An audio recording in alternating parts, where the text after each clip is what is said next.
What Really Happened with your host, Mike Rivero. The history the government hopes you never learn. Here is your host, Michael Rivero. And aloha, America. Welcome to our show today. It is Thursday, June 27th, 2017, getting on down to the end of the month here. And sure happy it's Thursday, sure happy it's Thursday, sure happy it's Thursday. And I'm still on the tail end of a bug that basically knocked me out yesterday, and I was just spent most of the day in bed here. But we're going to muddle our way through the show today, and we've got a lot to talk about. The phone lines are open, 800-313-9443. That's 800-313-9443. Sam is in our control room, ready to answer the phone, put you on the air with your comments, questions, and opinions. And obviously the big story, of course, was last night's first debate of the Democratic candidates for president in 2020. And because there are so many of them, they broke it up into two. They had half of them last night. The other half will be tonight. And basically, I can understand why Donald Trump was tweeting out boring, because it was the same old Democratic things, how we're going to grab the guns, how we're going to fight Mitch McConnell. And, you know, we're already kind of sick of hearing about this stuff and how far left the Democrats have become. So, interestingly enough, though, the surprise winner of the debates last night was Hawaii's own Tulsi Gabbard. Now, she did not get a lot of airtime. Most of the questions were thrown at Elizabeth Warren. NBC was clearly showing their bias. Half the time she was outside the field of view of the cameras. But when it was all over, Google Analytics showed she was the most searched Democratic candidate after the debate. And that is very, very significant. And probably because she was the only person who came across as a real person instead of a well-rehearsed robot with the agenda for the left and getting it out there. And of course, Tulsi Gabbard is making opposition to the wars. That's her platform. And that's going to resonate with a lot of people. And so anyway, even though she's a relative unknown, I guess that's going to change right about now, she was the most searched candidate on Google by the time the debate ended. And so, yeah, she came on out here. And she was the most searched candidate on Google, with Senator Cory Booker a distant second. All right, we're going to grab a phone call here. Joe in California, aloha. Welcome to the show. What's on your mind? Aloha, Mike. Quickly on your move to Indiana, that's going to be taking place in the next few months, you said, or end of the summer? Yeah, basically the end of August, first part of September. And you're only going to be off the air for a few days? As few as I can. In fact, I'm setting up a laptop which will allow me to do the radio show when I'm mobile. And so, yeah, we're going to keep that going just as smoothly as we can. Looks like you're still a magician, being off the air only a few days. Mike, have you heard anything? We had heard about that incident in the Black Sea with the Russians attacking that or using some sort of what was it? It was EMP. Was it some sort of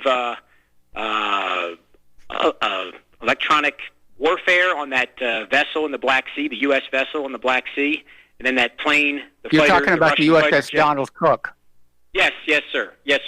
And the US, it was Russian, basically. It was a Russian electronic warfare aircraft, and they just absolutely paralyzed the Donald Cook.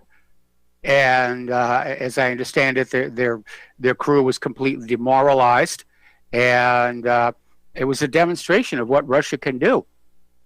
No, because I mention this because there's a gentleman I listen to over in the UK in Bristol, Tony Gosling. He's known for his work on Bilderberg. He said that one of the reasons Trump pulled back is because Iran has a very significant EMP arsenal of its own. It may be. I think I'm not buying the story about he was concerned about the 150 people who were going to be killed. I think that Trump may have pulled back when he realized that, yes, in fact, that drone had gone deeply into Iranian airspace. It was only 8 miles from the coast. And, of course, the so-called international limit is 12 miles. So it was definitely well inside Iranian airspace.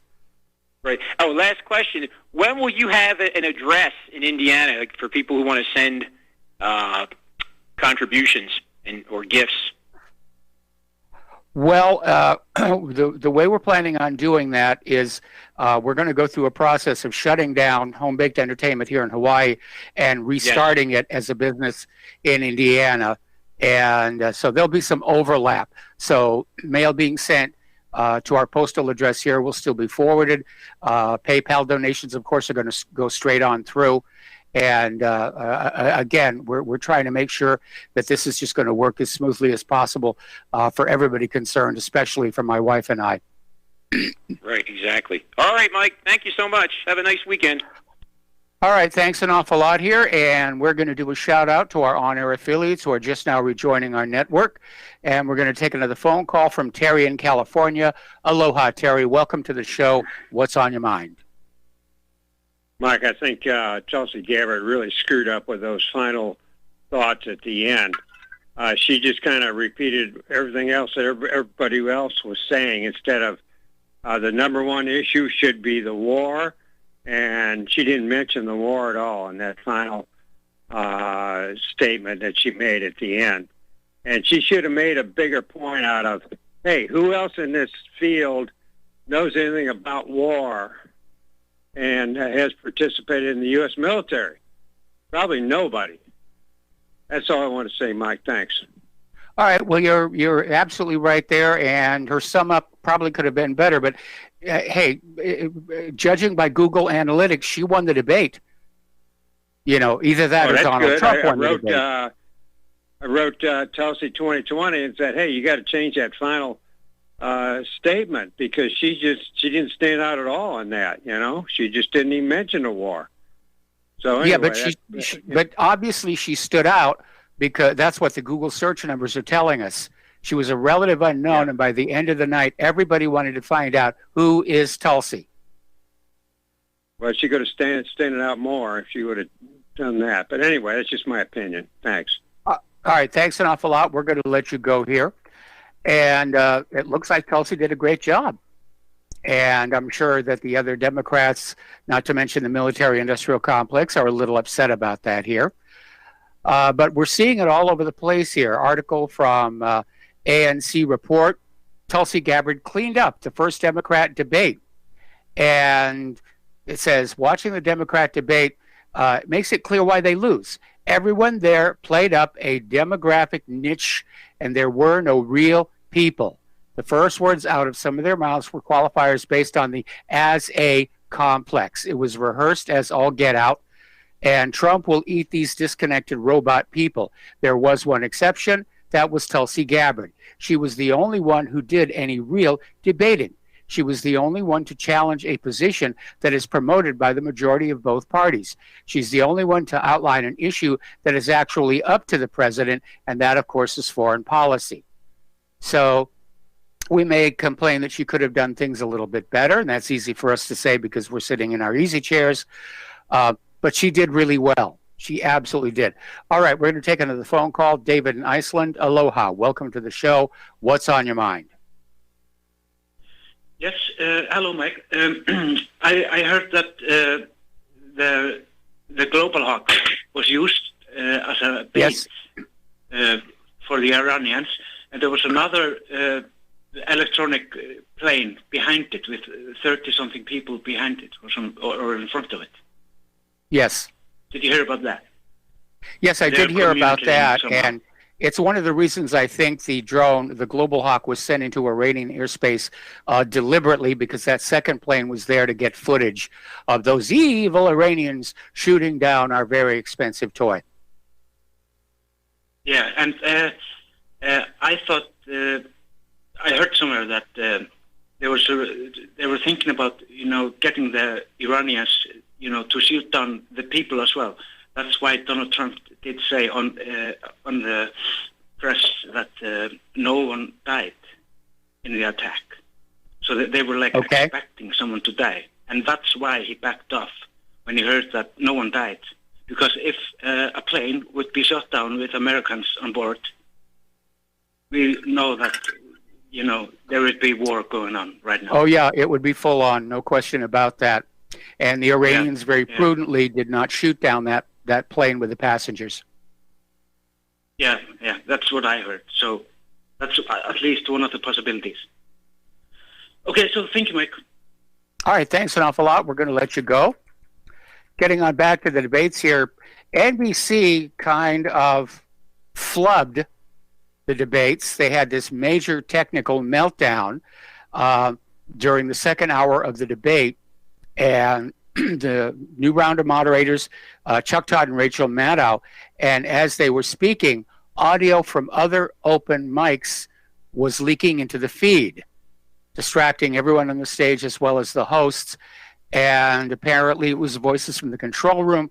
Nobody knew where it was coming from. NBC had to cut to commercials until they could figure out the problem and solve it here. So, good tech. What can I tell you here?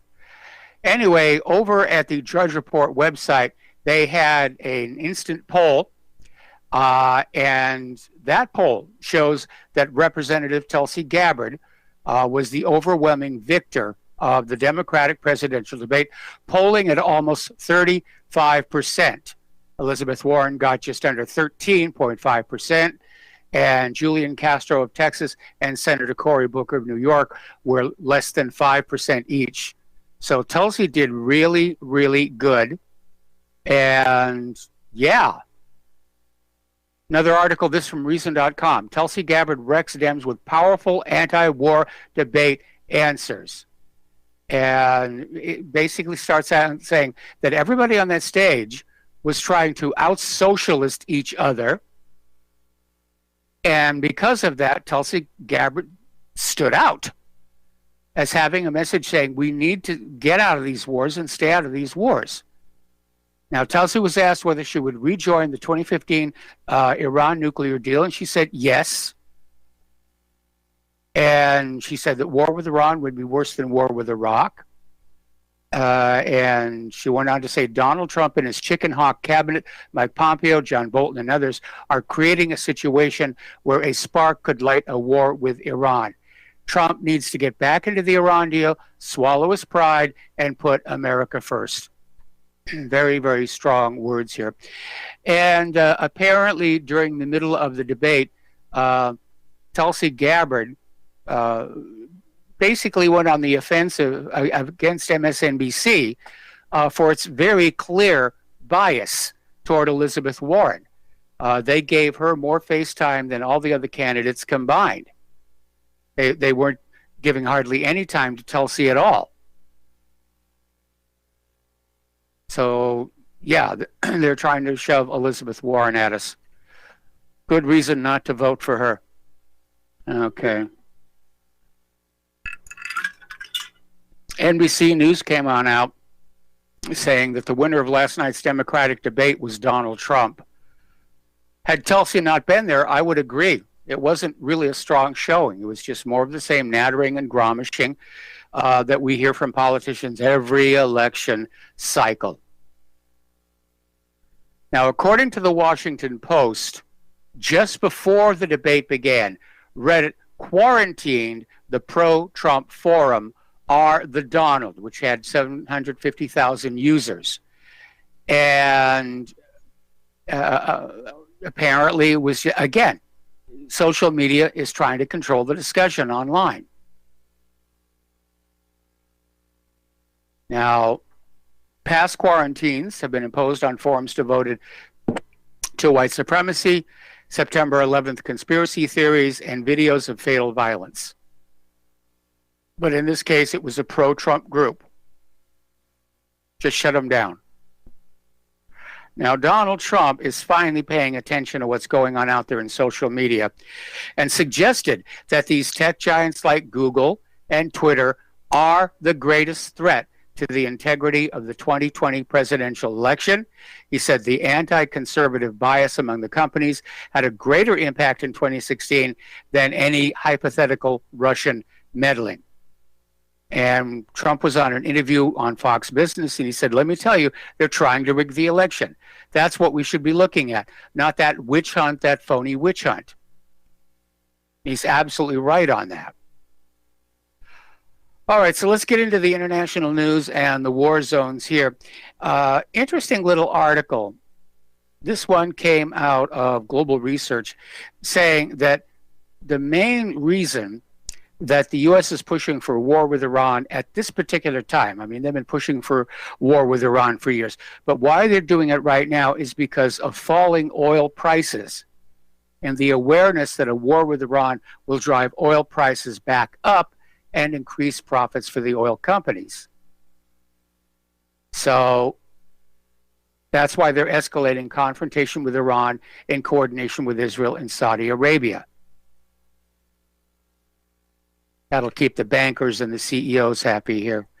Another little article, this one from Global Research again, talking about how Donald Trump's foreign policy toward Iran basically amounts to a great deal of childishness.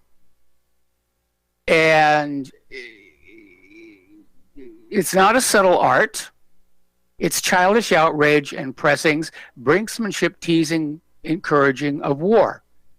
And the result is the latest round of bile-filled spats between Iran and the United States, in that diplomacy has ceased to exist, becoming a theatrical show demanding the lowest admission fees. I like the way they phrase that one.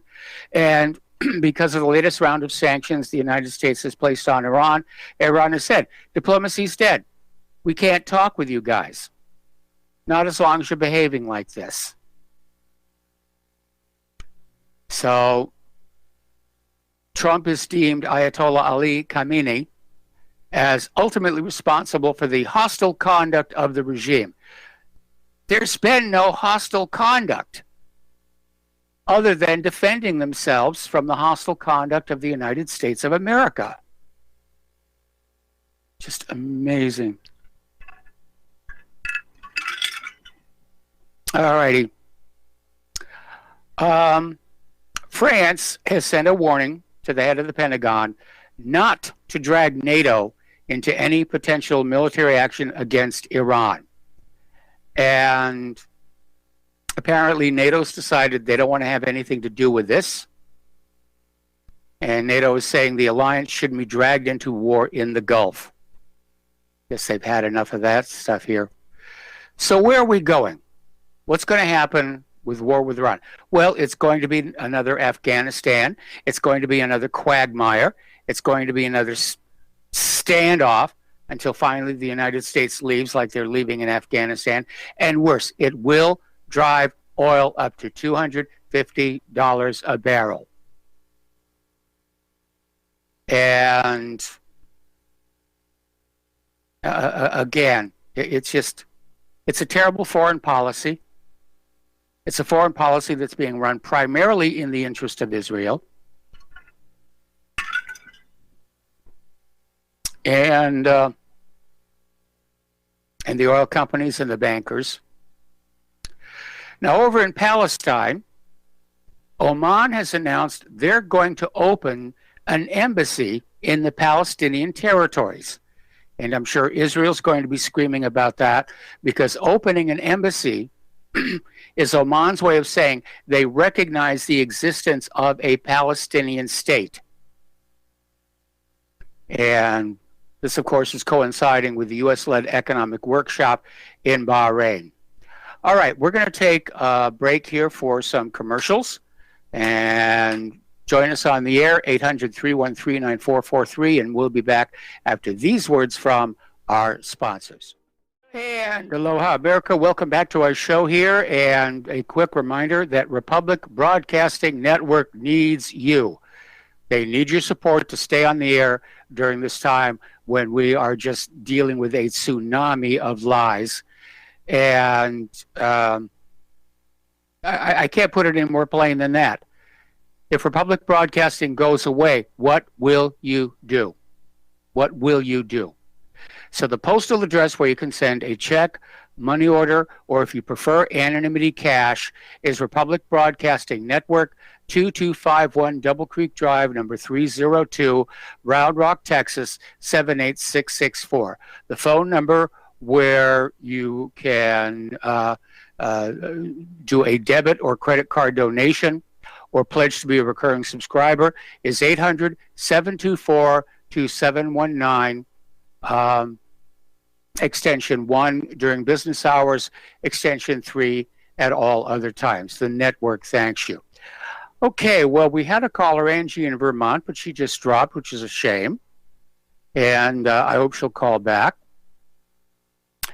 Down in Venezuela, the government there is claiming they have foiled an attempted coup against Nicolas Maduro. They're accusing the United States of plotting to assassinate Maduro. And they're saying the U.S. colluded with Colombia and Chile in a plot to assassinate Maduro and install an army general in his place. I guess Guido is now definitely persona non grata here. And Caracas named John Bolton as one of the primary conspirators, saying that at least 6 alleged plotters had been arrested. And I imagine they're not having a very good time of it because Maduro has pledged to be ruthless with his enemies, as he has to be. When you are a head of state and you've got people who are trying to take you out of power, you should be ruthless, Donald. So, anyway. All righty, let's get back to the story of E. Jean Carroll. E. Jean Carroll is a feminist and an author. She's got a book coming on out, and just when her book's coming on out, she has stepped forward to accuse Donald Trump of raping her 30 years ago at Bergdorf Goodman. And a lot of people are very suspicious of the story, primarily because there have been so many of these phony rape claims of late. And they said, did she complain 30 years ago? Well, no. Why now? It's going to boost the book sales. But somebody who is a real TV geek pointed out that her story seems to have been lifted directly from the plot line of an episode of Law and Order Special Victims Unit. So that one's falling apart here. Over at the Supreme Court early today, they have okayed excessive partisan gerrymandering, giving politicians a green light to draw electoral districts that keep them in power indefinitely. Now, if you're unfamiliar with the term, gerrymandering is basically drawing the borders on district to bring in the most voters of your party and excluding the voters of the other party. And again, it's a way of making sure you'll be reelected and reelected and reelected. Some of these gerrymandering borders can look like fractals. That's how crazy they can be. But apparently there was a 5-4 decision, and Chief Justice John Roberts wrote that partisan gerrymandering was a political question beyond the reach of the court. There are no fair and manageable standards for judges to evaluate whether a gerrymander is constitutional. So that will continue to go on as well here. George Soros is getting his wallet out again, and apparently he's spending millions in our local political races. Just wants to reshape this nation in his image, or how he wants to see it's going to be, which of course is liberal, leading toward globalism, open borders. And again, it's the reason why there really ought to be strict limits on political donations, so the rich people can't just buy the country they want to have. And there used to be limits on political donations, campaign donations, for that very reason, so that we, the ordinary people with our much smaller wallets, had a voice in how the country was going to be run.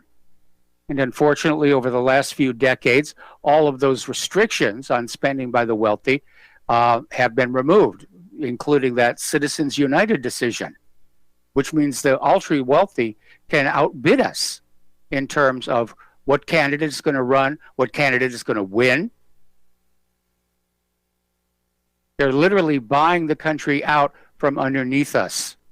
And it does need to stop. We have to find some way to stop it. Okay, we're going to take another break for commercials, and we'll be right back after these few words. And aloha, America. Welcome back to our show here. And we're going to take a phone call now from Philip in Virginia. Aloha, Philip. Welcome to the show. What's on your mind? Hey, aloha, Mike. What's on my mind is the utter contradictory rulings that you just covered from the Supreme Court today. The SCOTUS scum looks like they are paving the way for the illegals to be able to meddle in our election again with the contradictory opinion that rejected the Commerce Secretary's request for the citizenship question.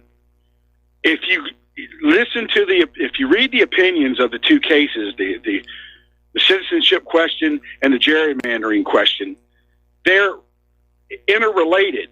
Yes. And you got to read between the lines. What they said about the gerrymandering, or what they said about the citizenship question, it applies to the other side as well. They said that with regards to the citizenship question, well, they were questioning the motive of the Commerce Secretary's request to add this. Well, what about the motive of the people who want all these illegals to steal our election again? They're completely overlooking that. So it's just a joke. It's a contradiction. And the president, it has every right to add that question.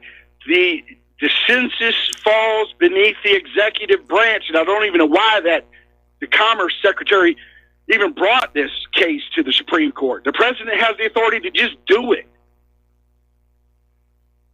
Yes, he does.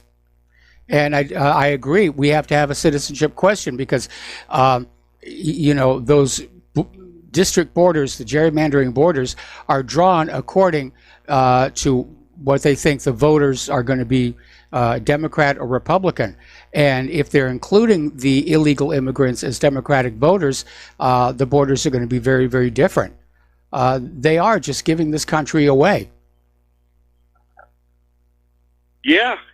And like I said, the rulings today were a major, massive contradiction and demonstration of hypocrisy, because what they said about the gerrymandering could apply to the citizenship question and vice versa. I mean, it's just these supposed learned legal eagle superior minds of the Supreme Court. And I mean, even a child could see the hypocrisy of their opinions today. But anyway, on a lighter note, Mike, are you going to import your when you move to Indiana, are you going to import your greeting from Hawaii over there, or are you going to I'm interested to see how you answer the phone when you move. Are you going to come over with the Midwest flair and say, howdy? I'm thinking about that quite a bit here, and I realize I can't go on saying Aloha America either at show start or when we answer the phone. So it all depends where we wind up. I mean, if we wind up in the town of Santa Claus, I may answer the show ho, ho, ho.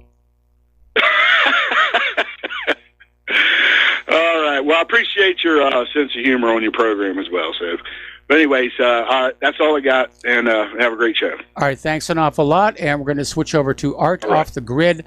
Aloha, Art. Welcome to the show. What's on your mind? Hey, Mike.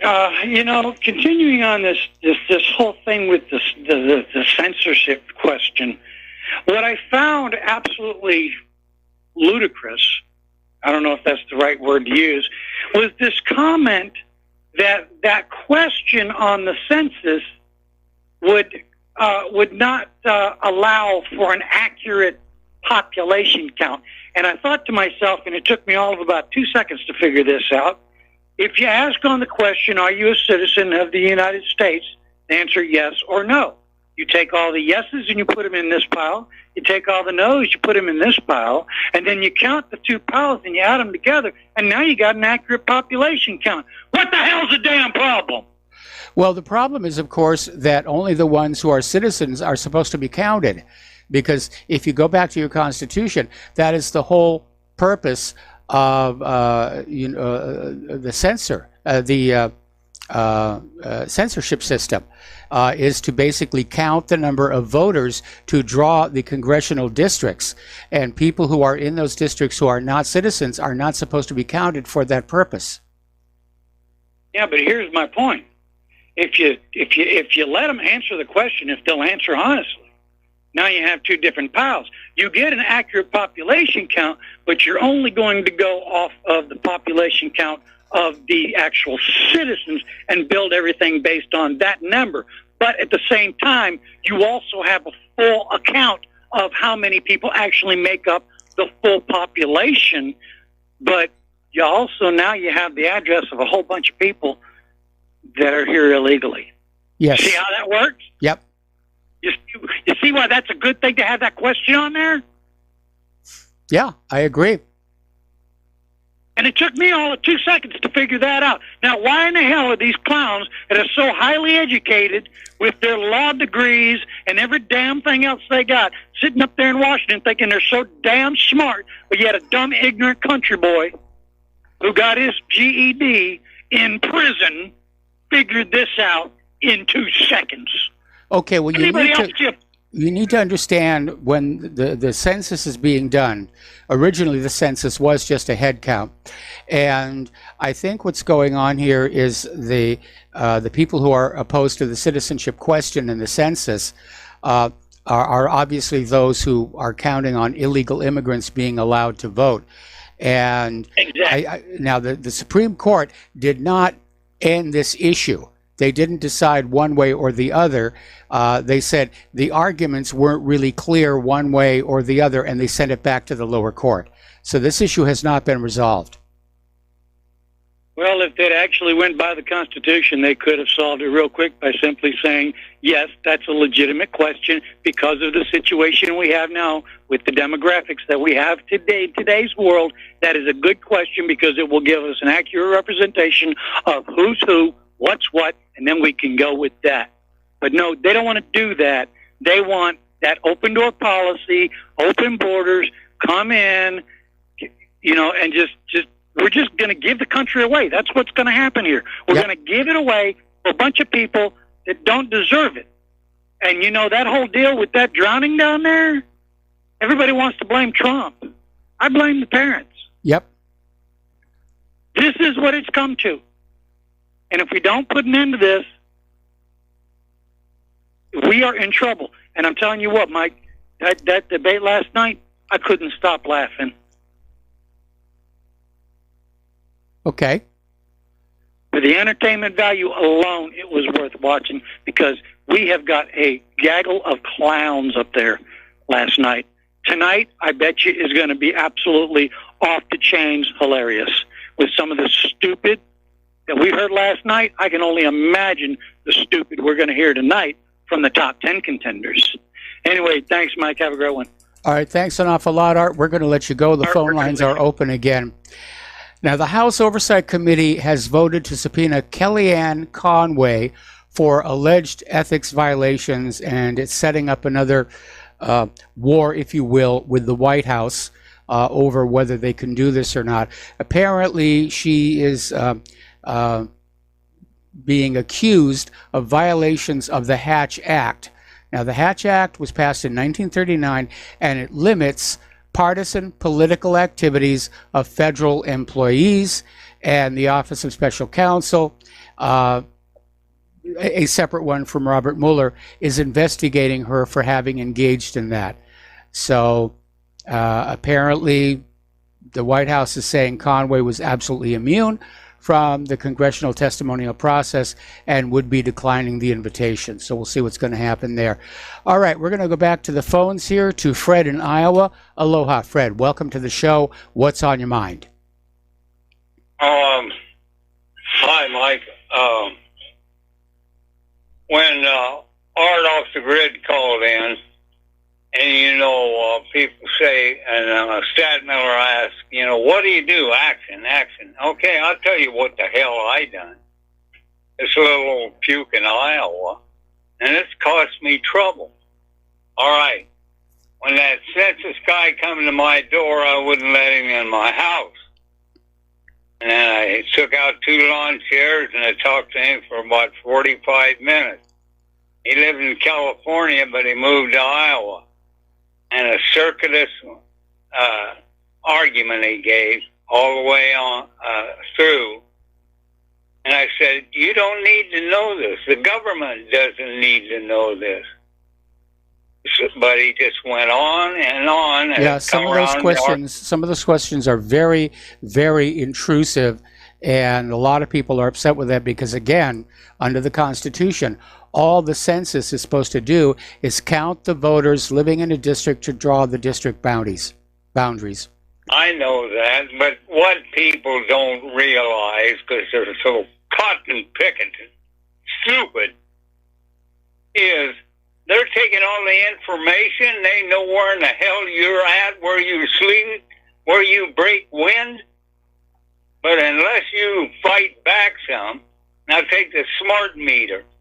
2 guys come up there, an older guy and a younger guy, and we need to change your meter, and it'll take about 19 or 20 seconds, And I shook my finger in their face, and I said, no smart phone.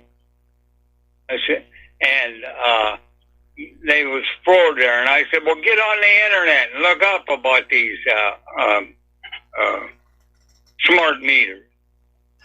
And they were baffled, and the young guy, I don't know whether he was taking it in or not, but hell, get off your cowardly asses and do something.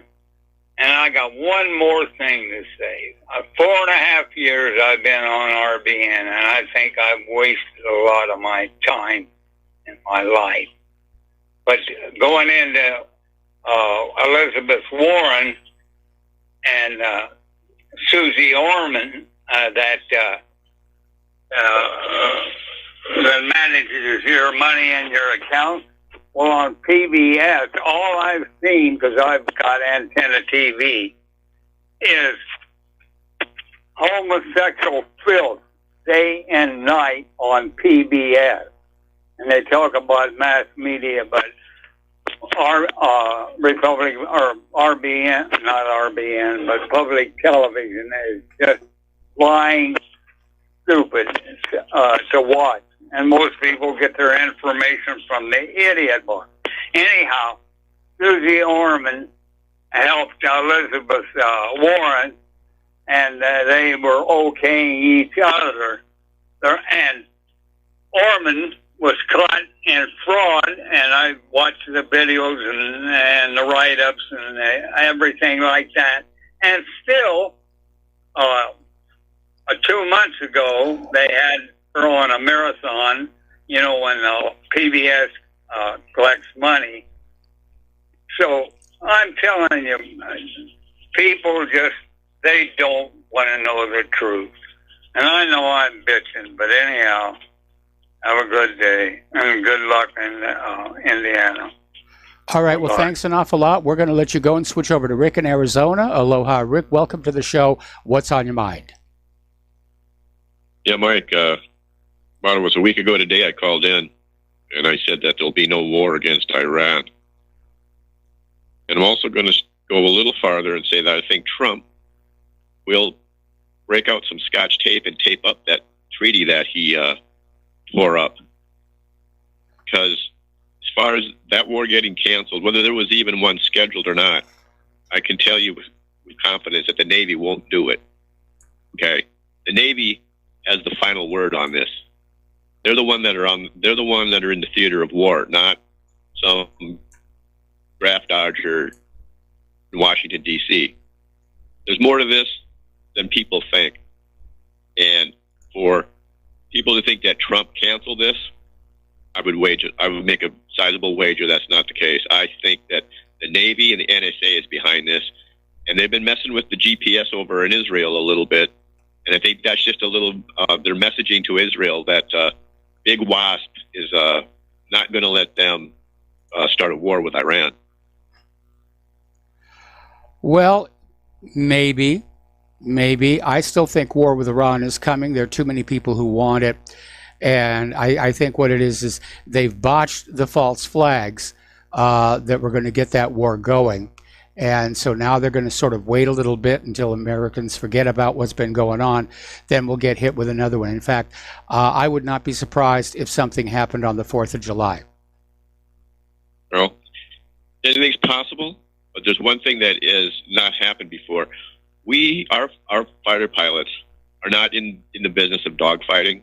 In fact, they haven't ever been in any airspace where they're subject to being shot down, really. I mean, going into Iraq, they know for sure they had nothing to shoot them down. Yes. Afghanistan, Libya. You know, our pilots, I don't think, are down for this. I think there's grumbling about them not. They didn't sign up for this kind of stuff. Breaking into that airspace, you're going to get shot down. And as far as launching missiles from a battleship, I don't know. Iran can launch missiles from the ground to your battleship. I'm still going to say this war is going to not happen.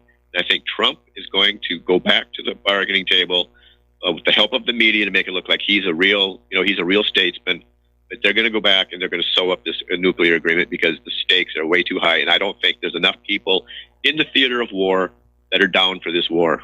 So thanks for taking my call, Mike. Well, that's certainly the word we were getting from the leadership at the Pentagon, that they don't think this war with Iran is a really good idea. But this wouldn't be the first time that an administration basically ignored the advice of the military and proceeded ahead with a really bad mistake. So I still think it's going to happen. Obviously, I disagree with Rick. It's just a question of they have to come up with something to convince the American people this is just and moral and necessary. We've got to take another break for commercials. We'll be back with another caller after these few words. Aloha, welcome back to the show here. We have a caller waiting on the line, Morgan in Florida. Aloha, Morgan, welcome to the show. What's on your mind? Hello? Yes, you're on the air. Oh, no, it's not Morgan, it's Mo, Mike. Oh, okay. I got a question, but before... Hello? Mo, are you there? Okay, seems we've had a little technical glitch there. Yeah, I think he dropped. He dropped. Okay. All right. So, as you know, the NSA has been scandalized by the unwarranted surveillance of U.S. phone calls and text messages. And apparently it has now happened a second time. It took place last October, occurring several months after the NSA said it had purged hundreds of millions of metadata records it had amassed since 2015 due to a separate episode of what they call overcollection. So apparently the ACLU obtained the documents reviewed by the Wall Street Journal as part of a Freedom of Information Act lawsuit involving the surveillance program. I think it's time that Congress step on in and basically limit the scope of what the NSA can do. Because they've gone rogue. They have this capability of spying on us all, and they figure, well, yeah, as long as we can do that, let's just go ahead and do that. No, there is that Fourth Amendment to the Constitution. Okay. Let's turn to the economic news here a little bit. Trump came on out with yet another threat of more tariffs on $300 billion in Chinese goods coming into the United States, and threatened that unless Chinese President Xi Jinping agreed to meet with him at the G20 meeting, which is just getting underway in Osaka, Japan. And Trump is saying, got to hammer out a trade deal favorable to Washington. And he's out there saying that his plan B with China is to reduce business with China. He's going to do additional tariffs. He's just going to lock down trade between China and the United States of America. And by the way, it's already happening, because China's farm imports from the United States have just fallen into the basement. Chinese buyers shift supply chains out of the U.S. to other countries because of the deepening trade war. Now, that's obviously bad economics, but it may, in the long run, be a good thing, because don't forget, toward the end of this year, we're going to be looking at some major food shortages because of all that Midwestern flooding, which is just totally out of control. We ought to be keeping the food that we produce in this country, because the American people are definitely going to be needing that. Not to mention all the illegal immigrants.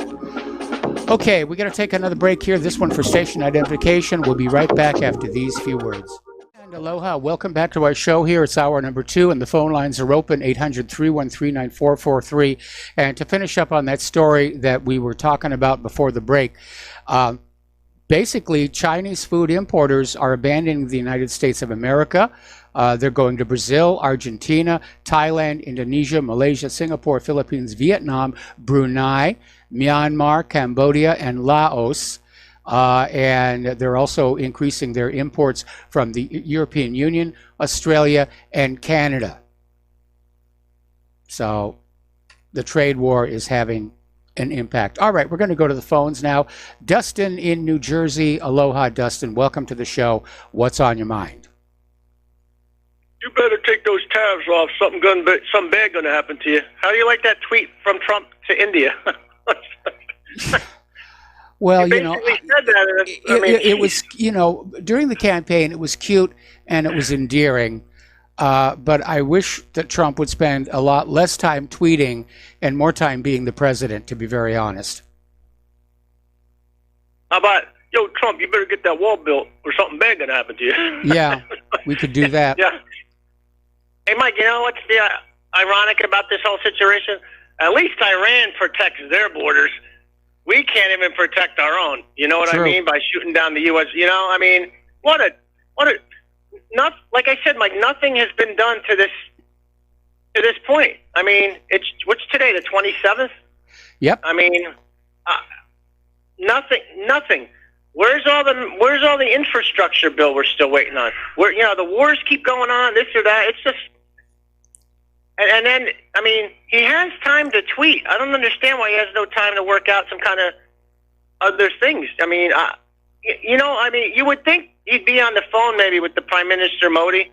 Yes. And talk to him. But he tweets it out. Mike, I'm starting to think Trump is intentionally isolating us from the rest of the world. They're all moving away. I'm starting to think that.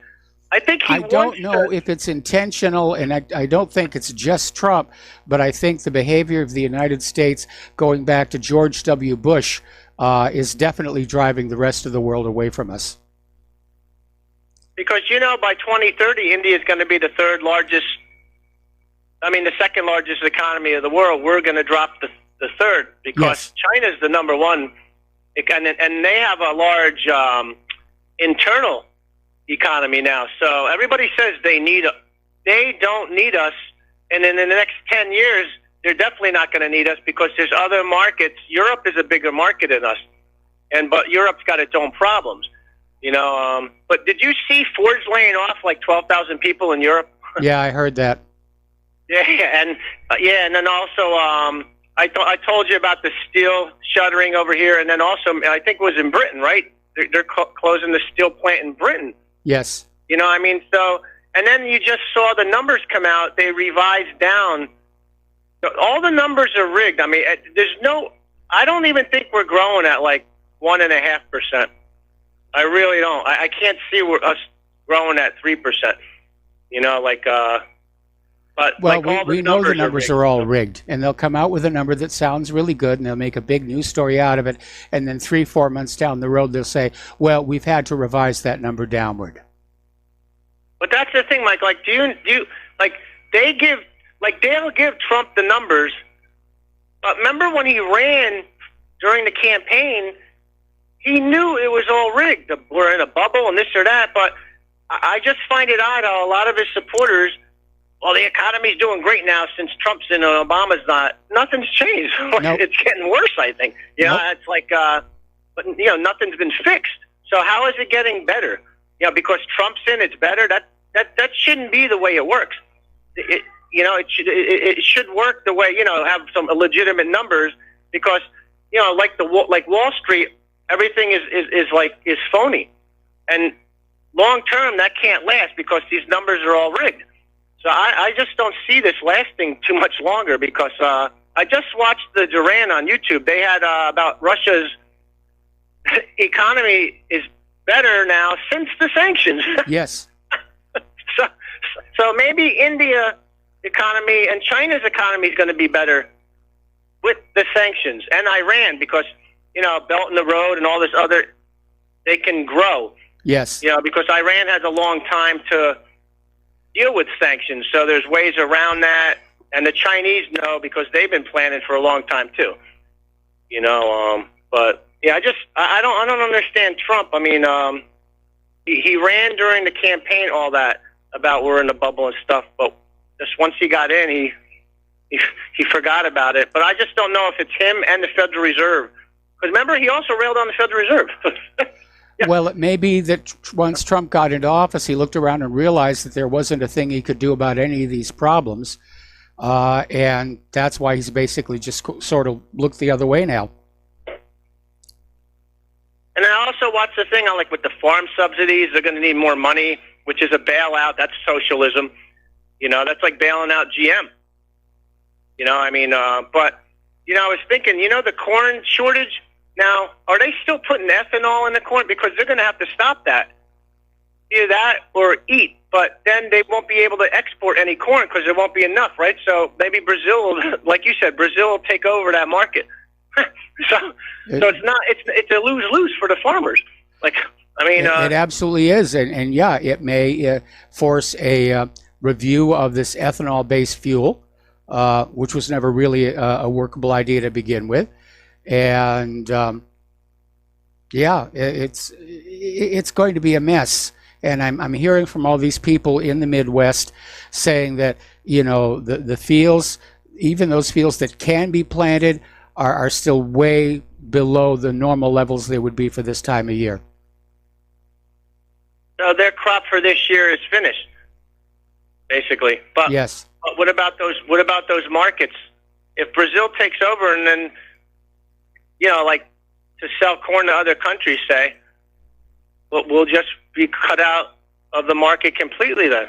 Like, if what I mean? Like, maybe we won't be able to return to exporting corn like we used to if they start buying it from Brazil or I don't know. Once we lose that market, it's not going to come back here easily, especially because of the growing concern over the GMOs.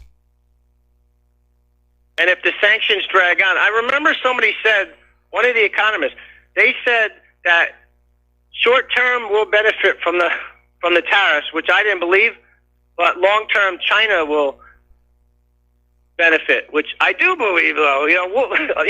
Like, I see them benefiting long term because, like I said, they have a larger amount of population, and if they're rebuilding, they're building up their internal businesses and factories for themselves. They won't need us, but the problem is we ain't got nobody else. We don't make anything. Like, that's the bottom line. Like, we're in trouble. That's the big problem. So, but all right, Mike, have a good show. All right, thanks an awful lot. We're going to do a shout out to our on-air affiliates rejoining our network. We're going to go back to the phones to Nick in Arizona. Aloha, Nick. Welcome to the show. What's on your mind? Yes, the Constitution says that there should be imposed excise, exposed custom and duties. When they put the tax on the labor, the Constitution forbid taxing exports, and they were to tax imports. And when they passed the income tax law, they violated that phrase in the Constitution, yes, because they're pre-taxing, you know. And then when they passed the fraudulent 13th Amendment that prohibited lawyers from holding public office, and they were actually to be deported, they actually started that Civil War because they wanted to mask over that 13th Amendment. And Judah Benjamin was involved with Jefferson Davis, and there was 3 top people who were involved with the banking system that were behind Lincoln. And those slaves did belong to the people, even though they legally owned them, but not lawfully.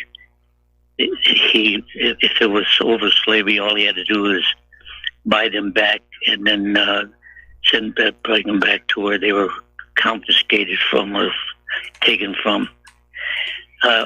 Every amendment after the 13th Amendment has been put in place to abolish the previous 13 amendments. And anybody who holds a Social Security card only has privilege and immunity, has no rights. You can't even question the public debt because they only by statute does a citizen of the United States have privilege and immunity, because every United States citizen waived it when he took a Social Security card. And Mr. Not exactly. Not exactly. At the close of the Civil War, there were a whole string of constitutional amendments passed. And if you want to look at how our country was reformed, you need to study those. And in one of those constitutional amendments, it said that the legitimacy of the public debt could not be questioned. And that's where that originated. Right. Yes. And then they gave the women the right to vote against the husband to cancel his ballot. They gave the right to children to vote against the mother and the father while they're still in school to cancel their ballot. And they've it just goes on and on. There's no more secured rights under the Constitution because they've all been abolished by the last 13 amendments. Even though people aren't smart enough to vote for president, they made it a direct vote because a United States citizen can only vote for an elector. He cannot vote for president. And when they gave the people who are, well, first of all, a United States citizen is not the same as a citizen of the United States. A citizen of the United States is one who lives on the 10-mile square, a federal enclave, or Micronesia, Virgin Islands, Samoa, North and South Marianas, and Puerto Rico. At one time it was Hawaii and Alaska. Yes. As soon as they became states, then they were no longer citizens of the federal United States.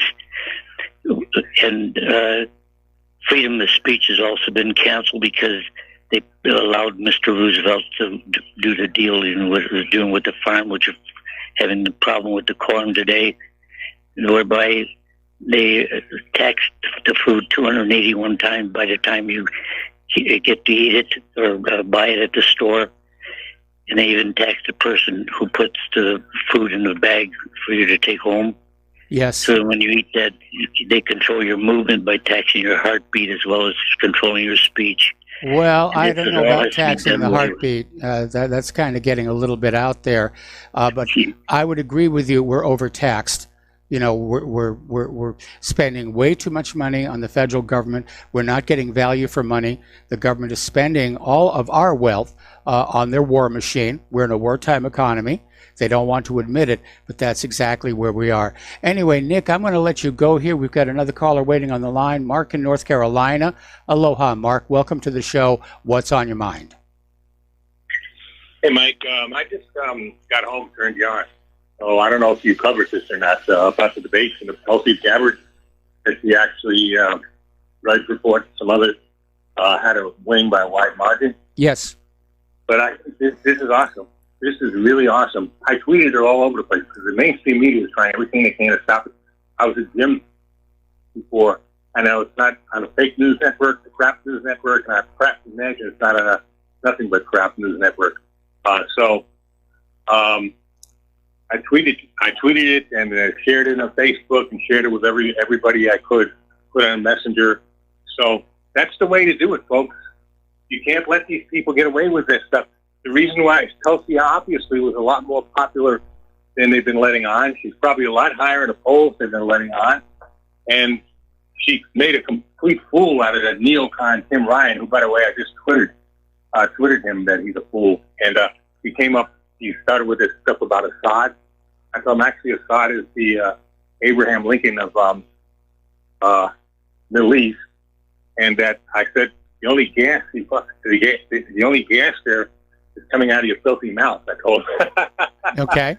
So these people need to be brought to be made to understand that we know who they are, what they're about, and this is just great. By the way, I also heard that the something called the Daily Beast. I think that it's owned by the Nazi collaborator George Soros. Yes. They said that Russia conducted the polls. Can you believe these people? Can you believe them? Boy, talk about desperation on the cusp of madness. I mean, they are scared. They are scared of this woman. The thing I'm concerned about now is her safety. Okay? Yes. You've got to have good security because these people are desperate. They hate this woman. They hate her now, I think, worse than they hate Trump. She's making a mockery out of us, and they can't beat her. She's impossible. You can't beat her in the debate. If she wins the nomination and goes against Trump, Trump might as well just hang it up. He might as well forget it. He's done. Yes. Because no way this draft dodger from the Vietnam era can even hope to match Tulsi with his warlike policies that he's conducting and the neocons in his administration. He's done. He might as well just hang it up. So, like I said, the thing I'm concerned right now is their safety, their security, because there's no telling what these monsters that run this country right now, corporate and government, might try. There's no telling. Just think JFK. So that's what my concern right now. But I'm telling you, she's got everybody in a tizzy right now. She's got everybody in a... And it was better than I thought. I didn't... I thought they would be able to squeeze, and they tried to squeeze her out. They tried to have her out. Well, what happened is when she first, she must have been reading my mind. I said, go on here and start talking about the war and peace issue right away. So right away they wanted her to talk about some woman's issue, where the woman makes less money than a man and all that, the usual Democratic nonsense. She just ignored that and said, and talked about her anti-war, how, the service in the military, how anti-war she was, how we got to stop the regime change and all that stuff. And I said, wow, she did the right thing. She did absolutely the right thing. She has got these people, that's the identity politics nonsense, that they were trying. I wasn't even going to bother with the debates tonight, but I might just watch them because I want to see what the other Democrat candidates are going to be saying now because, after how successful she was, they may start to really make an anti-war turn, especially I'd like to see what Bernie Sanders has to say and a few others. But I mean, she was great. She was just awesome. What do you think, Mike? Do you agree with me? I absolutely agree. We were talking about her at the top of the show, and Drudge had a poll, put her at the top, and even though MSNBC tried to sort of marginalize her during the debates, Google was showing she was the most searched for name as soon as the debates were over. So she definitely caught everybody's eye or ear, as the case may be. We need to tweet her and tell her to put you in her cabinet. What do you think about that? Maybe make you Secretary of Defense. If she wins the presidency, by the time she does that, I'm going to be in Indiana, not Hawaii, so I don't know how she'd feel about that. But again, I'm open to taking over NASA, and I think the only reason Trump didn't appoint me head of NASA this time was my plan to have all the ground crews dress up like apes every time a spaceship returned to Earth. I'd like to see her invite you to Washington and make you Secretary of State. I think you make good Secretary of State. You know, Well, certainly be thank you. better than the clown they got now. Right? Yep. I mean, that is just great. Indiana, no matter what. I mean, she's got to realize she needs people. You know, she needs people like you, because she definitely shouldn't make the same mistakes Trump made and put a bunch of warmongering, evil neocons we'll in there. see what her financial backers demand of her, because that's why Trump picked the people he did, because the money behind him said, yes, you will do this. Mark, we got to let you go. Got to take another break for commercials. We got another caller waiting on the line, and we'll be right back. Aloha, America. Welcome back to our show here. We're going to go back to the phones to Mo in Florida. Aloha, Mo. Welcome to the show. What's on your mind? Hi, Michael. I do have an observation I want to get your opinion on, obviously. But first of all, when you move to Indiana, I'm gonna miss the aloha. And I wonder, are you going to answer the phone, Tippy Canoe? I have not decided yet, but I've put a great deal of thought into it. I'm going to miss the aloha. I hope you keep saying aloha. That was very, I don't know. I associate you. I've had a lot of people say that, to just keep on using aloha, and you know, everybody would just sort of shrug and say, well, yeah, he's in Indiana, but he's bringing a little bit of the islands with him. Yeah. It's very, I don't know. I've listened to you since you started, and it's, it's just comforting. But the observation I had, Mike, is, I just hate to say this, because being a Ron Paul supporter, campaigned for him twice, his non-aggression principle, the whole thing, non-war, just like we believe in. I think Tulsi Gabbard, she's very attractive. She's refreshing. She had some, National Guard experience, which, a lot of people have had, including George Bush. But, to me, the thing I don't like, I know she's a gun grabber, which I know, that's irritating. But I think she could probably modify that policy. My big concern is she's a CFR member. And, she starts the conversation off right away with Al-Qaeda crashed the planes. Now, the question should be to her, which they would never ask, is how did Al-Qaeda spend months planning those explosives in the controlled demolition of the Twin Towers and the Solomon Building, Building 7? How did they do that without being detected? How did they get into those buildings for months when everybody with, like you say, two brain cells to rub together? No, you got to be stupid not to know that they didn't do this. It was a controlled demolition. Even Trump said it.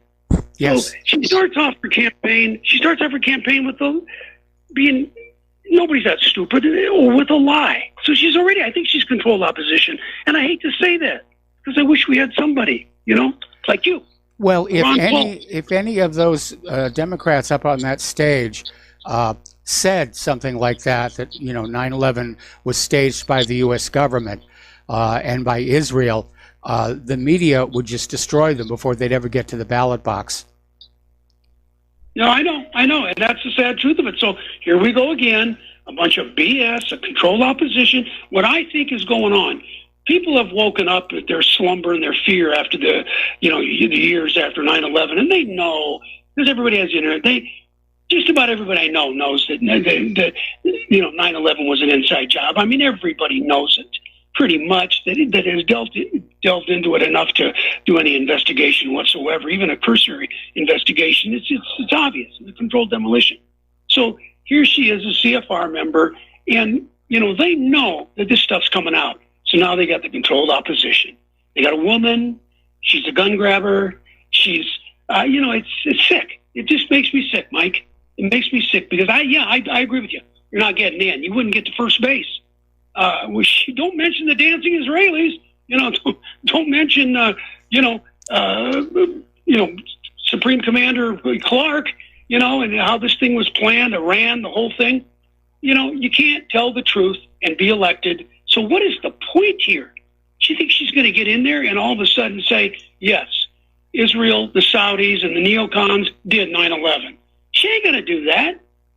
So here we are starting the whole premise with a lie. And I don't mean to be depressing, but, we just want a hero so bad that, we finally realize the system's not going to let anybody in that is going to tell the truth. No, they're not, and that's unfortunately the way it is. I mean, look at all the things that we know were lies in the past, and they're still officially being protected, like the Kennedy assassination, the sinking of the USS Maine. Officially, the cover story still holds, and nobody's supposed to challenge that. Now, we all applauded when Donald Trump, during the 2016 campaign, got up there and started challenging these official stories, and it's one of the reasons so many people voted for him. As far as Tulsi Gabbard is concerned, obviously, I don't agree with her on many of her topics, such as being a gun grabber. But I think it's great that she did as well as she did in the debates last night. And I'm definitely going to be watching what she's doing with a great deal of interest. And frankly, if by some amazing miracle she gets the nomination in 2020, I'm definitely going to be on her side, because Trump has turned out to be this incredible disappointment. Yeah, I understand, Mike, and I agree with you.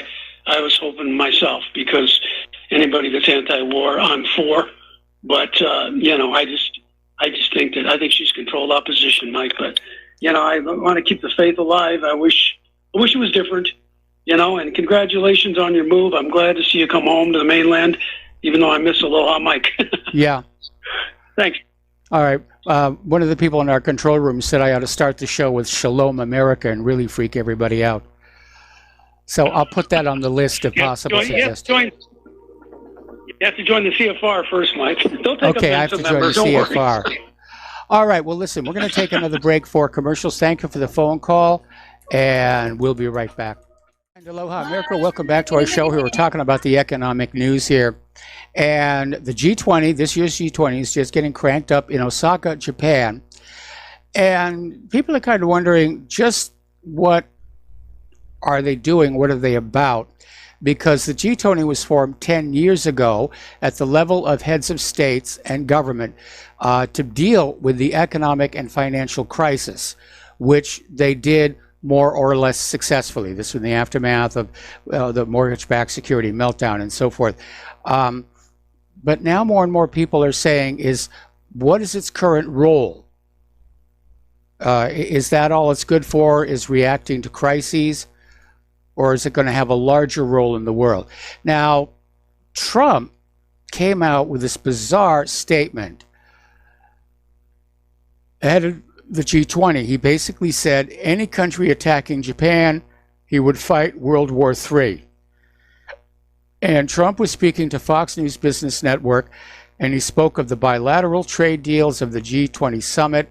And during his interview, Trump said, if Japan is attacked, we will fight World War III with our lives and with our treasure. Now, who does he think is going to attack Japan? That's the question that I think we need to be looking at. Does he think China is going to attack Japan? Does he think North Korea is going to attack Japan?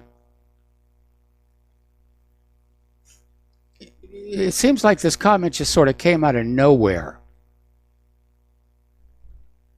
But he was on the phone with Fox Business News, and he's got to say things to sound presidential here, I guess. All righty, story coming on out of TouchstoneConnect.com. And they're talking about the decline and deterioration of Los Angeles. And apparently they quoted rock star Johnny Rotten saying that there's something rotten on Los Angeles beaches and it's ugly. And he's basically talking about what's going on Southern California's beaches. And they talk specifically about Venice Beach and about how beautiful it was back in 2007. And it was. And I remember I was back on Venice Beach. I don't even remember the year it was, but we were working on the movie Skate Town, USA. And it was beautiful. It was everything that you saw in the travel guides. And today it's just littered with needles and human poop and homeless tents. And I'm sure that's got to be negatively impacting not only the tourism to the area, but the property values. And the Los Angeles City Council isn't doing anything about it. It's just like, well, that's just the way it's going to be. That's just the way it is. Some things will never change. And so forth and so on. But it's sad to think about, because I have fond memories of my time in Southern California. Claire has fond memories of San Francisco. So do I, for the short time that I was there. And now to see all these stories about just the mess in the streets, and you wonder, what the heck happened to this country? The answer is, of course, we're an empire in decline. We're spending what remains of the wealth of the nation waging war on countries that have done nothing wrong to us, in the hope that somehow we'll be able to plunder enough wealth from them that we can sort of kind of maybe get our country back the way somebody thinks it ought to be, like with healthy infrastructure. Anyway, Bank of America has announced it will begin severing ties with companies that run private prisons and immigration detention facilities. It will no longer lend money to such companies. This is coming out of Bloomberg. So apparently Bank of America is taking a stand against private prisons and the detention facilities here. Now, as one of our callers pointed out earlier, the Supreme Court has blocked the citizenship question on the 2020 census for now. Emphasis on for now. Basically, the court said the administration's explanation for adding the question is insufficient and sent it back to the lower courts for further consideration. So this is a setback for Trump, but it's not the end of the issue. He could come on back. Now, obviously, I think there ought to be a citizenship question, because the census shouldn't be counting people who are not citizens of this country, because it is the voting citizens with voting rights, that determine where the voting district borders get drawn. All right, we're going to take a phone call now. James in Kansas, aloha. Welcome to the show. What's on your mind? I'm curious as to whether or not the movie that is used in the sitcom 2.5 Men is a movie set, or is it really a house on Malibu Beach? I actually don't watch the show, but knowing production as I do, it's probably an interior set on a soundstage. Okay. All right. Thank you. All right. That's all I wanted to know. All right. They may use a real practical house on the beach for the exteriors, but for the interiors, just looking at the ads for the show that I've seen, it looks to me like it's a soundstage set. Getting on back to the issues of immigration. Apparently, thousands more National Guard troops are scheduled to arrive in Tijuana tomorrow to take unprecedented steps in securing Mexico's northern border and preventing migrants from crossing into the United States. Now, on Monday, Mexican Army troops removed 2 migrants from Las Playas, where other migrants have clashed with U.S. border agents in recent months. The troops, along with Mexico's immigration agency, checked identification for people gathered near the Tijuana beach, according to a video recorded by human rights activist Hugo Castro. And apparently, Apollinaire Botello said he was among those whose ID was checked by the military troops, and he said, "They told me I can't be this close to the border wall because I don't have documents or permits. At one point, they told me I can't even be on the beach." Now, something very weird has been going on because, as you know, the Democrats are making a big deal over these poor caged children, and they don't have supplies and they don't have enough food, and they're trying to say, oh, the Republicans, see how cruel they are, forgetting that all of these cages were originally set up under the Obama administration. And then you have these bills going through Congress to send humanitarian aid down to the border for these kids, and it gets voted down. And the reason is very simple. The Democrats want these kids to be suffering, so they can blame Trump for it. They're willing to basically sacrifice the health and safety of these kids so they can make political hay over them. which brings us to Alexandria Ocasio-Cortez. I think it was yesterday we reported on these photos from a border protest in which Alexandria was crying at this fence. And a lot of people said, this feels staged. There's no reverse angle. We don't know what's on the other side of that fence. Well, apparently photos have surfaced showing how the photo op was shot. And yes, as a matter of fact, it was an empty parking lot. Alexandria was faking her tears over an empty parking lot. So, she's a phony. She's an absolute phony. Denmark will become the third Nordic country this year to form a leftist government after Social Democratic leader Mette Frederiksen agreed terms for a one-party minority government late yesterday. While the new left-leaning government is unlikely to fundamentally change Danish economic policy, Frederiksen, who at 41 becomes Denmark's youngest prime minister, has promised to increase welfare spending after years of austerity. Angela Merkel's had another episode of shaking uncontrollably that got caught on video. And so people are starting to say, there's got to be something wrong. And maybe it really is time for her to step down for medical reasons. Okay. Yeah, I saw the video. It was really bad. And yeah, she's definitely not healthy. Over at the Boeing company, they have found yet another flaw in the 737 MAX. And apparently they were running simulator tests, and government pilots discovered that a microprocessor failure could push the nose of the plane toward the ground. Now, they don't know that the microprocessor issue played a role in either of the two spectacular crashes we've had over the last couple of months. But when testing the potential failure of the microprocessor in the simulators, it was difficult for the test pilots to recover in a matter of seconds. And if you can't recover in a matter of seconds, that is an unreasonable risk. So, I understand a travel agency's putting together a package deal. Vacation in the Dominican Republic, fly you there on the 737 MAX. Over in Illinois, there is this debate going on about gun ownership. And it was a town hall hosted by Senator Julie Morrison during a discussion on Senate Bill 107, which seeks to ban all assault weapons.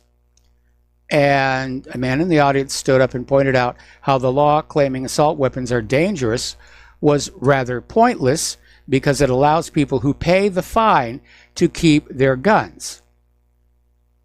Now, Senator Morrison responded by saying she'd changed her mind and she could now be leaning toward outright confiscation. And so the man in the audience said, "You want me to turn them over to the state police unless I pay a fine for each firearm and register them, then I get to keep them." And Morrison replied, "Okay." And then the man said, "If I get to keep it, if I pay a fine and register it, then how dangerous is it in the first place, and why do you need to ban it at all?" And apparently at that point, the audience erupted in applause. Over in Alabama, there's a Ford dealership coming up on the 4th of July. They decided to have a promo where if you bought a vehicle, you would get a free shotgun and a Bible and an American flag with the purchase of the vehicle. Ford's executive offices decided that was not the image they wanted to have, and they've asked this dealership to yank the offer, and the Alabama outfit has complied. I wonder if they'd already bought the shotguns. Alrighty, Vimeo. This censorship thing is getting way out of control.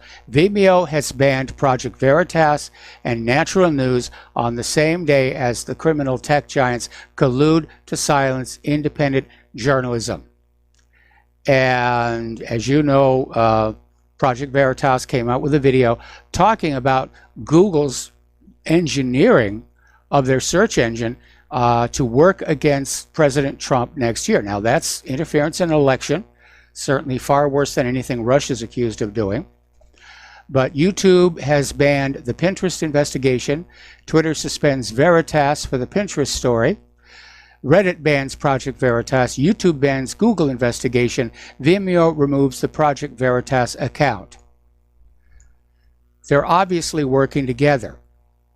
There's somebody at the top saying, we need to censor XYZ. And all of these corporate social media companies are going along with it. Now, Google is now burying Mercola.com search results in what appears to be an escalating attack on all independent health, nutrition, and vaccine information. Got to protect the profits of big pharma. You know, how dare you think that you can cure yourself or treat yourself? That's just utter nonsense here. So, anyway, that Veritas video exposing Google, which has been banned by Google, is now available on Brighteon.com. So I think a lot more people are going to be starting going on over to Brighteon. And but so far it doesn't appear to be succumbing to this epidemic of censorship. Alrighty, companies like Google, YouTube, and Facebook are censoring media because of political bias. It is in direct violation of the United Nations Universal Declaration of Human Rights, Articles 12, 18, 19, 20, 21, and Article 30.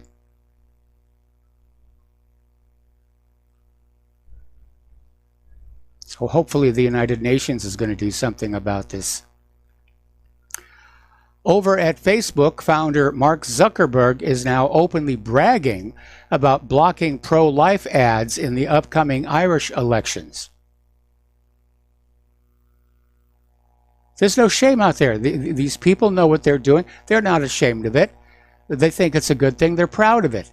Yes, we are in control. It's like the control voice on the old Outer Limits. We will control all that you see and hear. I don't like that. I don't like that at all. I want to choose what I want to see and read and hear. Speaking of Google, apparently last weekend there was a little bit of a whoopsie with the Google Maps system that resulted in nearly 100 people driving their cars into the middle of a muddy field where many of them became stuck. Some even suffered damage to their cars trying to get through the rough terrain. Little bit of a whoopsie there. Okay.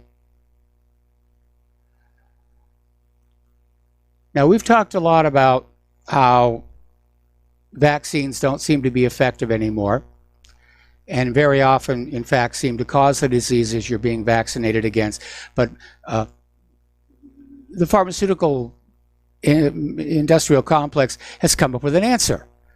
They're saying the viruses are evolving, and our current vaccines are not providing immunity, but don't worry, we're whipping up a new vaccine right now. Okay, we're going to take a break here for commercials. We'll be right back after these few words. Aloha, America. Welcome back to our show here. And apparently Twitter has decided that for the 2020 election, they will be censoring President Trump's tweets. And they're not going to delete them outright, but they will downrank those which violate Twitter's rules. They're going to have algorithms running on his Twitter feed, and those that the algorithms say are not appropriate will be downranked so that fewer people will see them. Okay, Donald, you got to do something about this right now. You can't ignore this one. Okay, we're going to take a phone call now. Charles in Michigan, aloha. Welcome to the show. What's on your mind? Check, Michael. I've been wondering about the influence of Israel, not just on our voting, but on the nation in general. It appears as though through infiltration, Israel has managed to take over our government, military, and many of our states. Yes. They have a number of laws that are being passed to protect Israel from our voice. That's about all I have to say for right now. There'll be more on other days, and sure appreciate your program. Well, thank you very and much. Good luck. Obviously, good luck in Indiana. Well, thank you very much. Obviously, these laws that are designed to protect Israel are really attacks on our freedom of speech. And I'm presuming that if one of them gets to the United States Supreme Court, that the Supreme Court will say, yeah, this is clearly a violation of the First Amendment. So, because we do have a right to complain about government. That's the reason for the First Amendment, to give us a right to complain about the actions of government without fear of reprisal. Any government. So, yeah, I mean, it's a very unhealthy influence on our country. There's no question about that.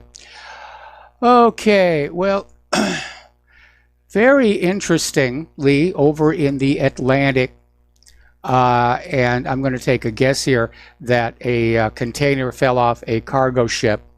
But apparently hundreds of Nike trainers are washing up on beaches all across the Atlantic, from Ireland's windswept west coast to the sunny sands of the Bahamas. And obviously they have been riding the currents for a very, very long time. And you might be surprised how many of those containers do get lost at sea. And so if you're shipping anything by shipping container, you'd better insure it, which is obviously what we're doing with our property. And but they do get lost. You know, the strapping will break and they'll fall. I've seen a photo of an entire container cargo ship with virtually the entire cargo sliding off to one side. So, okay. Out in California and New York. Oh, we got to take a break here for station identification. We'll be right back. Aloha, America. Welcome back to our show. Hour number 3. The phone lines are open, 800-313-9443. And we could use a few phone calls. And oh, we've got a caller on the line right now. So let's go to Jim in New York. Aloha, Jim. Welcome to the show. What's on your mind? Oh, hi, Mike.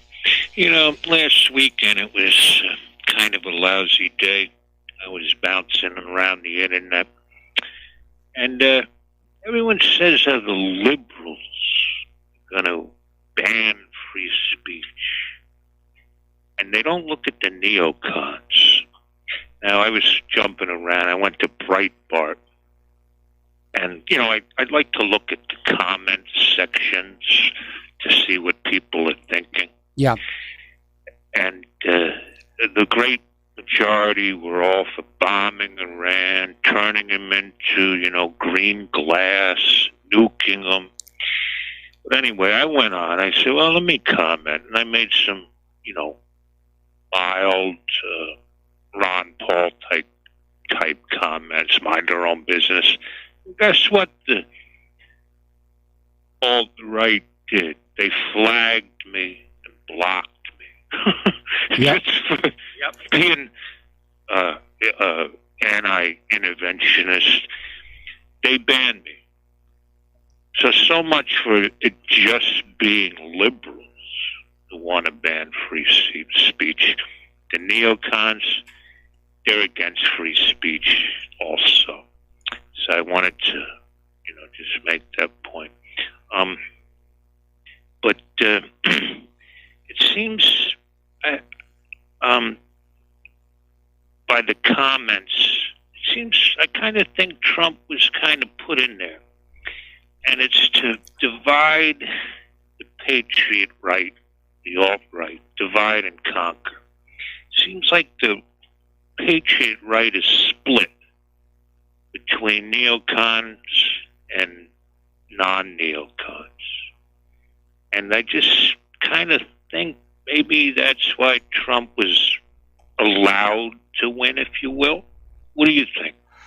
I don't think Trump was allowed to win. I think the deep state really did want Hillary Clinton to get on in there. As far as the split between the neocons and the paleocons, that's been obvious for quite some time. I consider myself a paleocon. But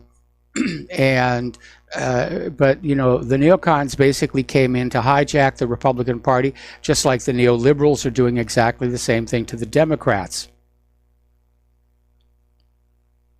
Yes. Oh, yes. The neoliberals who run the Democratic Party, they hate real liberal progressives like, for example, Jimmy Dore. They hate him.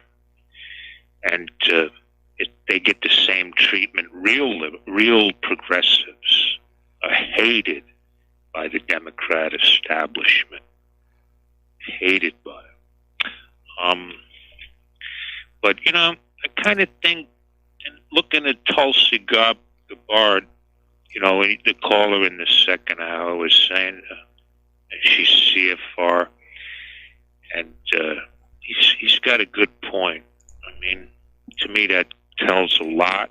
I mean, we should have learned from 2016 that, sad to say, no matter who gets in there, they're immediately either threatened, they're co-opted, or they were blackmailed all along. So, you know, I'm not discouraging people from voting, but Tulsi, just like Trump, saying a lot of great things. But if she were elected, I don't know. What do you think, Mike? No, I think we learned a lesson with Donald Trump. He came in as an outsider, and he said all the right things, and we worked very hard to counter Hillary Clinton's attempt to steal the election from him. But ever since he's gotten into the Oval Office, he has been a tremendous disappointment. And so I refuse to get enthusiastic about the 2020 election. I'm going to observe it, I'm going to report on it, but I'm not going to get really emotionally invested in it. Yeah, I wouldn't waste your time. I think people would be better off, not that this matters, calling their representatives and president, you know, warn and plead with him to not start a war, particularly with Iran. Yeah, I'm done with Trump. I mean, you know, I hate to say we were conned. We were conned by Trump, and I'm tired of people making excuses for him. I mean, Truman said the buck stops here, and he's the president. Why is John Bolton even there? Why is he there? Sheldon Adelson wanted him there. Well, I mean, what about the 50 million of people who voted for Trump? Does that mean anything to Trump? So, you know, I'm just sick of making excuses for this guy. I fear by the time he's out, he is going to screw the American people so bad, it's not funny. He may try to surpass W. Bush in a war with Iran. He'd surpass W. Bush as being the greatest mass murderer of the 21st century. And I'm sick of people making excuses for Trump. Rather than blindly supporting him, like some on the alt-right are, they should be calling their representatives, president, saying no war with Iran. Well, my understanding is the polling numbers are definitely against a war in Iran. And apparently there's a story that came on out confirming that it was in fact Tucker Carlson who convinced Donald Trump to call off that strike into Iran following the downing of the Global Hawk. And Tucker Carlson just told him point blank, the neocons do not have your best interests at heart. If you go into Iran, it would be crazy, and you can kiss any re-election chances of 2020 off. And that was apparently the point at which Trump said, yeah, we're calling this off. It's interesting. I called a few days ago. Notice Antifa has doxed Tucker. Yes. But they don't dox pro-war conservatives like Hannity and Glenn Beck. Notice that. Yep. And that gets to my theory all along. Antifa is a thug arm of the deep state. If you're a real populist conservative, well, let's sick Antifa on them.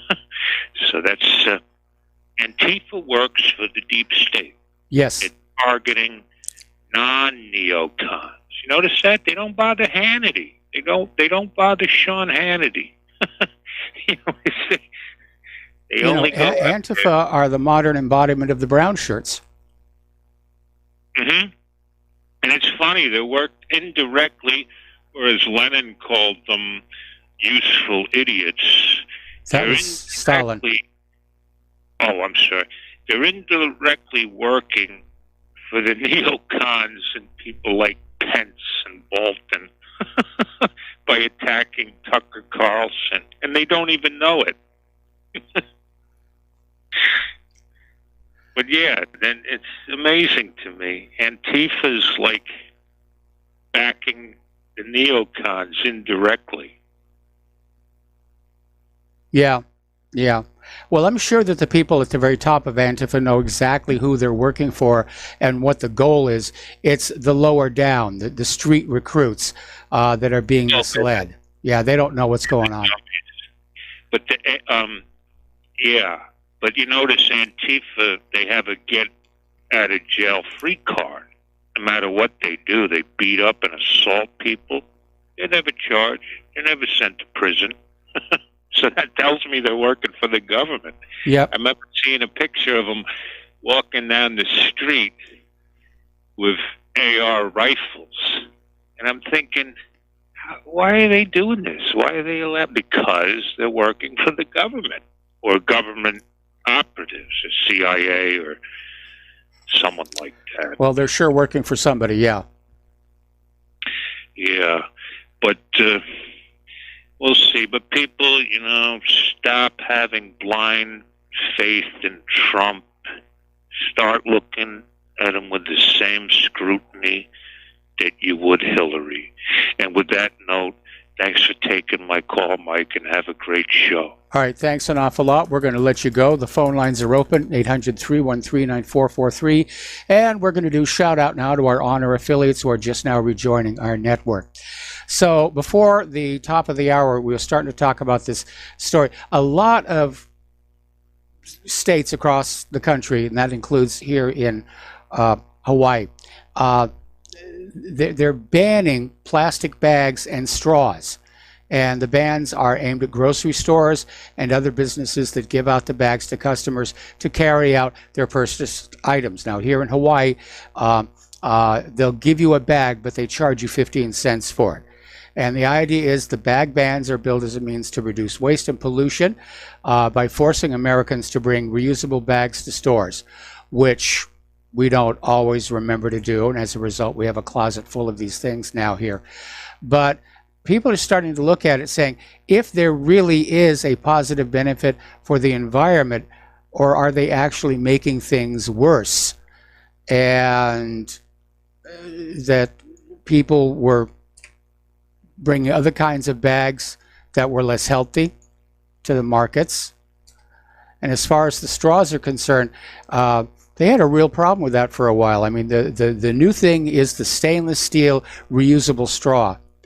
And Starbucks came out with that for a while. And the first ones they had come on out, the ends weren't properly finished. And little kids were literally gouging the interior of their mouths with these things. But it's just one more thing that we get to carry around with us in the name of protecting the environment here.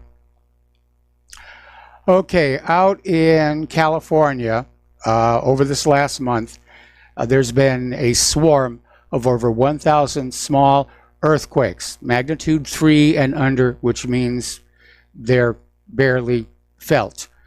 But apparently, this recent swarm produced more than 1,000 temblors over a 3-week period, sparking fears that something more destructive may be on the way, according to the LA Times. Now, the government officials are saying, we get these all the time. It's no big deal. I'm sure everything is going to be okay. Just, continue going to work and doing tourism and, pay your taxes and everything, and you don't have to worry about it. I don't know. If I were in this area, and I think it's Fontana's where they said this was happening, I would be a little bit nervous. When Claire and I lived in Southern California, we went through a couple of nasty quakes, including the Northridge quake.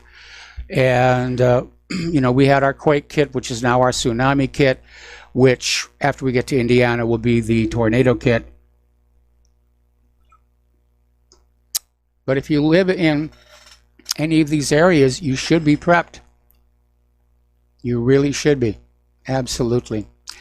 Okay, according to NASA, the largest glacier in Greenland is growing for a 3rd year in a row.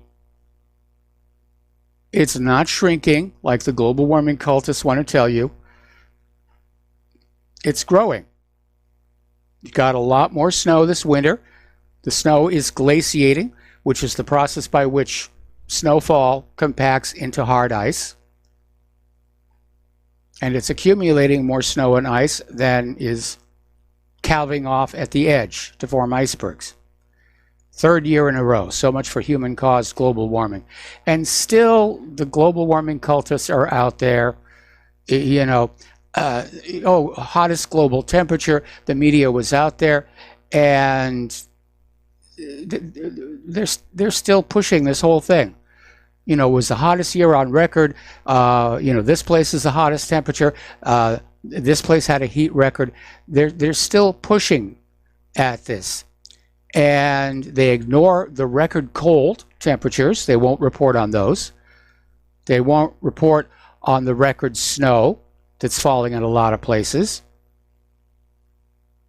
But if you look at the global temperature line for the last 156 years, it is flat.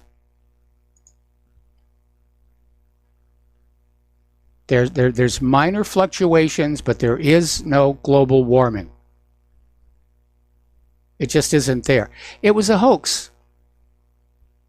It was a hoax to trick you out of your money and your obedience by making you think that the planet was in danger from all you icky-poo human beings, and you will atone by paying carbon taxes and buying carbon credits and doing what the environmentalists tell you to do. And anytime anybody says there's no such thing as a wide-ranging conspiracy between government and media and educational institutions to defraud the American people, you just point them right there. That whole human-caused global warming was a bunch of nonsense. Meanwhile, the world's 76 best tide gauges are showing negligible acceleration of sea level rise. That was one of the latest ones that was on the news. Not only is the oceans rising, it's speeding up. It's getting faster and faster. Well, maybe Al Gore shouldn't have bought that beachside house out there in California. So, it's been a rough tornado season in the Midwest, and they had some tornadoes in Indiana just yesterday, which I don't think Claire really understood, that you get some spectacular weather in Indiana. But apparently, tornadoes also ripped through Missouri, killed 3 people. Heavy rains flood rivers in Oklahoma, causing 2 runaway barges to be swallowed by a dam. So it's definitely rough weather. Story coming out of Chimp Planet talking about listening to climate doomsters makes our situation actually worse. And they're talking about James Anderson, who's the professor of atmospheric chemistry at Harvard, gave a speech, and it fed the daily doomster news from the left. There is no time left, by Robert Hunziker at Counterpunch. Journalist Jeff McMahon presented it at Forbes as yet another in an endless series of deadlines. We have 5 years to save ourselves from climate change. And again, it's an agenda that they're pushing here. Now, Professor Anderson believes we have only 55 months left to fix climate change, or we will all go extinct. And his prediction has little support from the IPCC's report. They're ramping up the fear factor. People aren't listening to them, so they're just trying to make it scarier and scarier so that people will say, oh my goodness, we have to do something. Now, if you go over to my article on ClimateGate, which is permanently linked in that gray box near the top of whatreallyhappened.com, and scroll down to the bottom, you're going to see all these quotes from these climatologists who are openly saying it's okay for us to lie because we need to motivate people to bring about change, which is very often described of in socialist terms. So it's just another fraud. It's another fairy tale to get you to do what somebody else wants you to do. We are the most lied to people on the face of planet Earth. And we need to develop a healthy sense of skepticism. We need to basically learn that, in point of fact, people in positions of power and authority and media stardom, if you will, are not telling us the truth. They're paid to lie to us. Whether it's to get carbon credits or carbon tax, start a war, swing the economy a certain way. We get lied to. Got to take a break for commercials. Join us on the air, 800-313-9443. We'll be right back. Aloha, America. Welcome back to our show here. And we've got a caller on the line. Don in Iowa. Aloha. Welcome to the show. What's on your mind? Hello, Mike. You're talking about when you go to Indiana, you change the tornado instead of earthquake. But I was in it. I just wanted to tell one story. I was in an earthquake in Indiana one time, and I've been all over. I've been to Japan, spent time in Japan, Philippines, California. The only place I've ever been in an earthquake is in southern Indiana, Camp Atterbury, Indiana. And by the way, that is a military base there. It's a camp. It's not a place, probably not a high-profile target, but that's the place. I guess it's still the way it was a few years ago. What they do is a National Guard unit or a Army Reserve unit that's getting ready to deploy, they always stop at Camp Atterbury. That's the way it was anyway 9 years ago. I have no idea if it's still that way or not now. It probably is, though. So, but here's what happened. I want to tell this story because it's somewhat humorous. I was in the bottom bunk. We were in bunks. It was training, so you didn't have your own room. You had a bunk. And I was in the bottom bunk, sleeping there. And the whole thing, I started shaking. It was shaking like crazy. And I didn't think earthquake. The only thing I thought was, how did that guy in the bunk above me, how did he get a girl up there in the male barracks? That's what I thought. But it was an earthquake in Indiana, so they do exist. Well, one of the biggest earthquakes in U.S. history was along the New Madrid Fault, which runs up there right by the Mississippi River. So everywhere you live, there's going to be something. And as a matter of fact, we've been dealing with thunder showers here for the last few days, and supposedly there are more coming in at 2 this afternoon. So, it's a little bit of an issue. The only thing we've ever had to worry about here, of course, are hurricanes. We live too high up on the hills to worry about the tsunamis, but we've, had to deal with the sirens going off in the middle of the night to warn us all.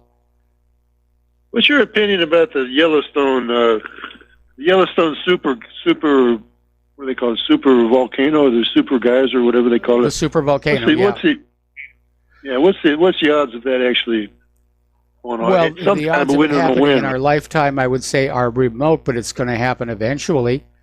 I mean, if you look at the geology of that whole caldera area stretching off to the southwest, you can see the signs of repeated eruptions stretching back every 700,000 years. Yeah, I looked at the map. The only places that will not, the only places in the United States that will not be, supposedly will be okay, will not get hit by a lot of volcanic dust at all, is the southern tip of Florida and the southern tip of Texas. Well, that's all by guess and by gosh, because they don't know how big the eruption would actually be. They're just guessing, but yeah, they're guessing. They say Colorado will be, the whole state of Colorado and Wyoming will be in bad shape. Yeah, okay, that's probably very accurate. Hawaii will be safe. Yeah, good reason for us to stay here, right, Claire? Place over in the Philippines, that'll be a good place to stay over there. All right, thanks a lot. All right, thanks an awful lot. We're going to let you go. The phone lines are open, 800-313-9443. Speaking of volcanoes, over in Europe, Mount Etna, which is Europe's most active volcano, has come back to life, and it's spewing lava across the island of Sicily. And to the people of Sicily, this is just what happens. It's just one in a long line of volcanic activity that stretches back into antiquity. And there are all these myths and legends and folklore have surrounded Mount Etna, and the volcano has even played a decisive role in history. I seem to recall on the book Journey to the Center of the Earth, when they get spit back out by a volcano, it's Mount Etna. So it's kind of legendary, if you will. And yeah, Yellowstone's a concern. Our volcano here on the Big Island has quieted down, at least for the moment. But volcano all over the time here. And a lot of people are very concerned that the center of Mount St. Helens is starting to bulge up again. And there could be another eruption there. Now, right after Mount St. Helens blew, they actually built this little sort of tourist museum and viewing center to the south of the volcano. And I guess somebody decided that was a little risky, because they literally tore it up and moved it several miles down the road to the west and put it back up again. Anyway, we're coming up here on a commercial break, and when we come on back, more news, more phone calls, I hope. And so stay tuned. We'll be right back after these words from our sponsors. And aloha, America. Welcome back to our show here. We're going to go to the phones to Jay in California. Aloha, Jay. Welcome to the show. What's on your mind? Aloha, back to you, sir. Thank you. Sitting here enjoying a cup of coffee and your program in the afternoon, as I always do. Whenever this Yellowstone issue comes up, I always restrain myself from calling in, because I was a Yellowstone guide for 6 years, summer and winter, and there's so many details to be considered in this whole thing that should be looked at that are not looked at. That it just I can just start and just tell me when you want me to stop, and I will cease and desist. Well, enlighten us, please. During my time there's always been like a soft gag order on this issue, because it's something that has been known about for quite some time. And, you know, the last known eruptions was 640,000 years ago, so we're 40,000 years overdue for another eruption, et cetera, et cetera. And most people come to Yellowstone knowing a few basic facts, and we were just sort of casually told to just confirm the facts they know and laugh it off and change the subject. And that's what we did. So when you actually, in terms of worries concerning your own survival, the best place you could possibly be would be in Yellowstone Park, because you won't feel anything. And the computer models, a lot of them based around Mount St. Helens experience, give a general radius of 600 miles for the quick kill. That's the quick kill radius. You're not getting out of there. What we learned from Mount St. Helens was that the silica dust, which gets suspended in the air and stays suspended in the air, grinds up any precision mechanical part, such as airplane engines and truck engines. So gradually, over a period of guessing, a week to maybe 2 weeks, all air and truck traffic will come to a halt.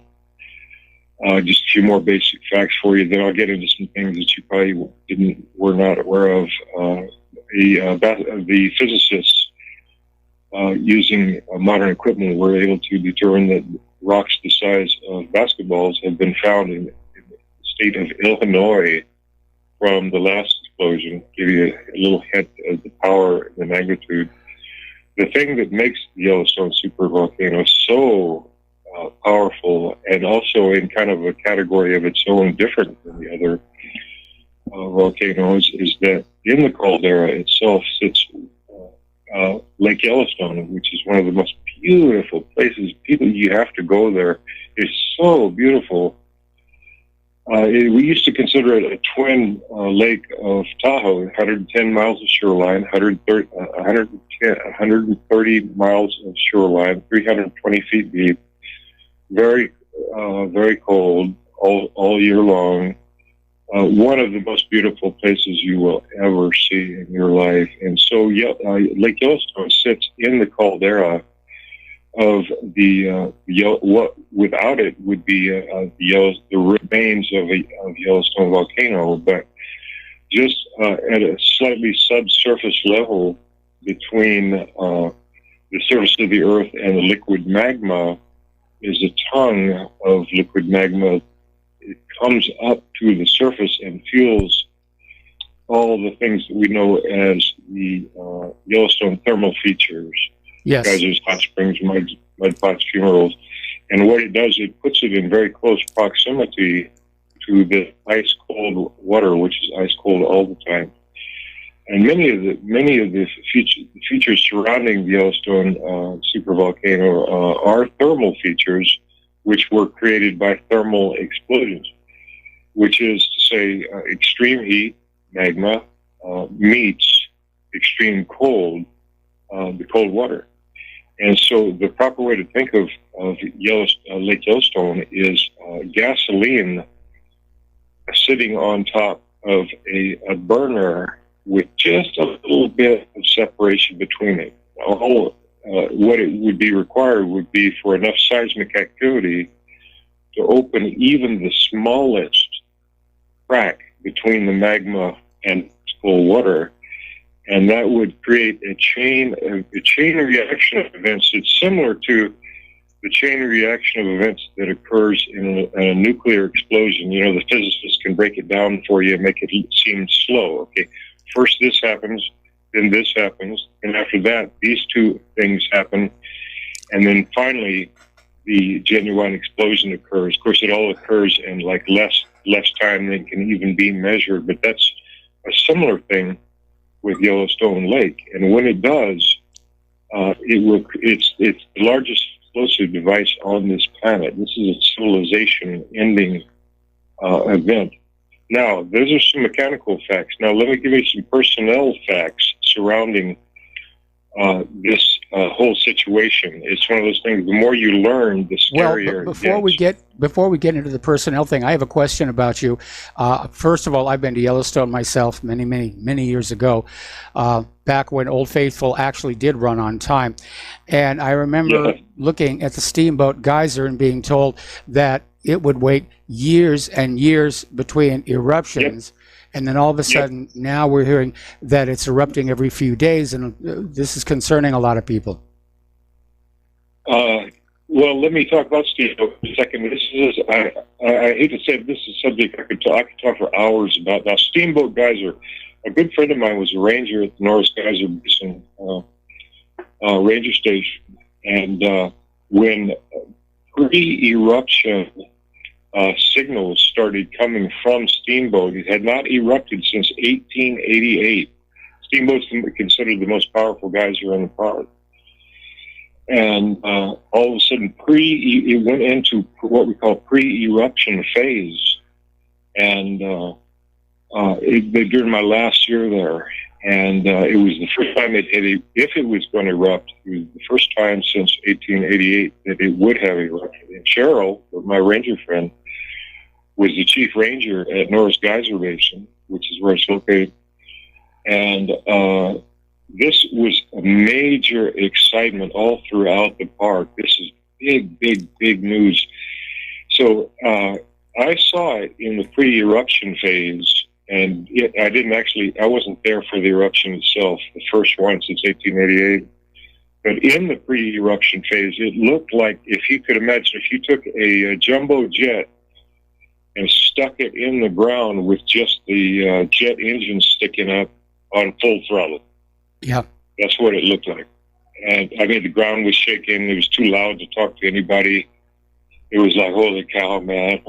Something's getting ready to happen here. You know, everybody's all excited. So Cheryl and her and some other rangers set up a signaling device in what used to be the ancient runoff channels of Steamboat Geyser, where the water would it would erupt and run back into the geyser prior to 1888.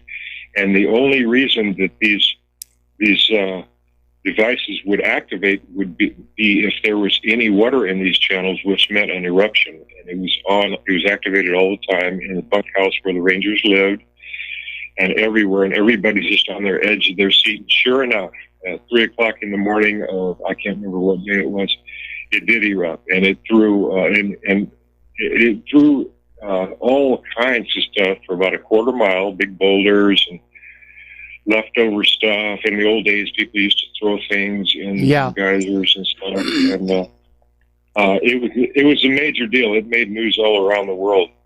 I personally would not look at Steamboat as an indicator for pre-detonation signs. I have to use the word detonation whenever I'm talking about Yellowstone. That's what it is. Yeah.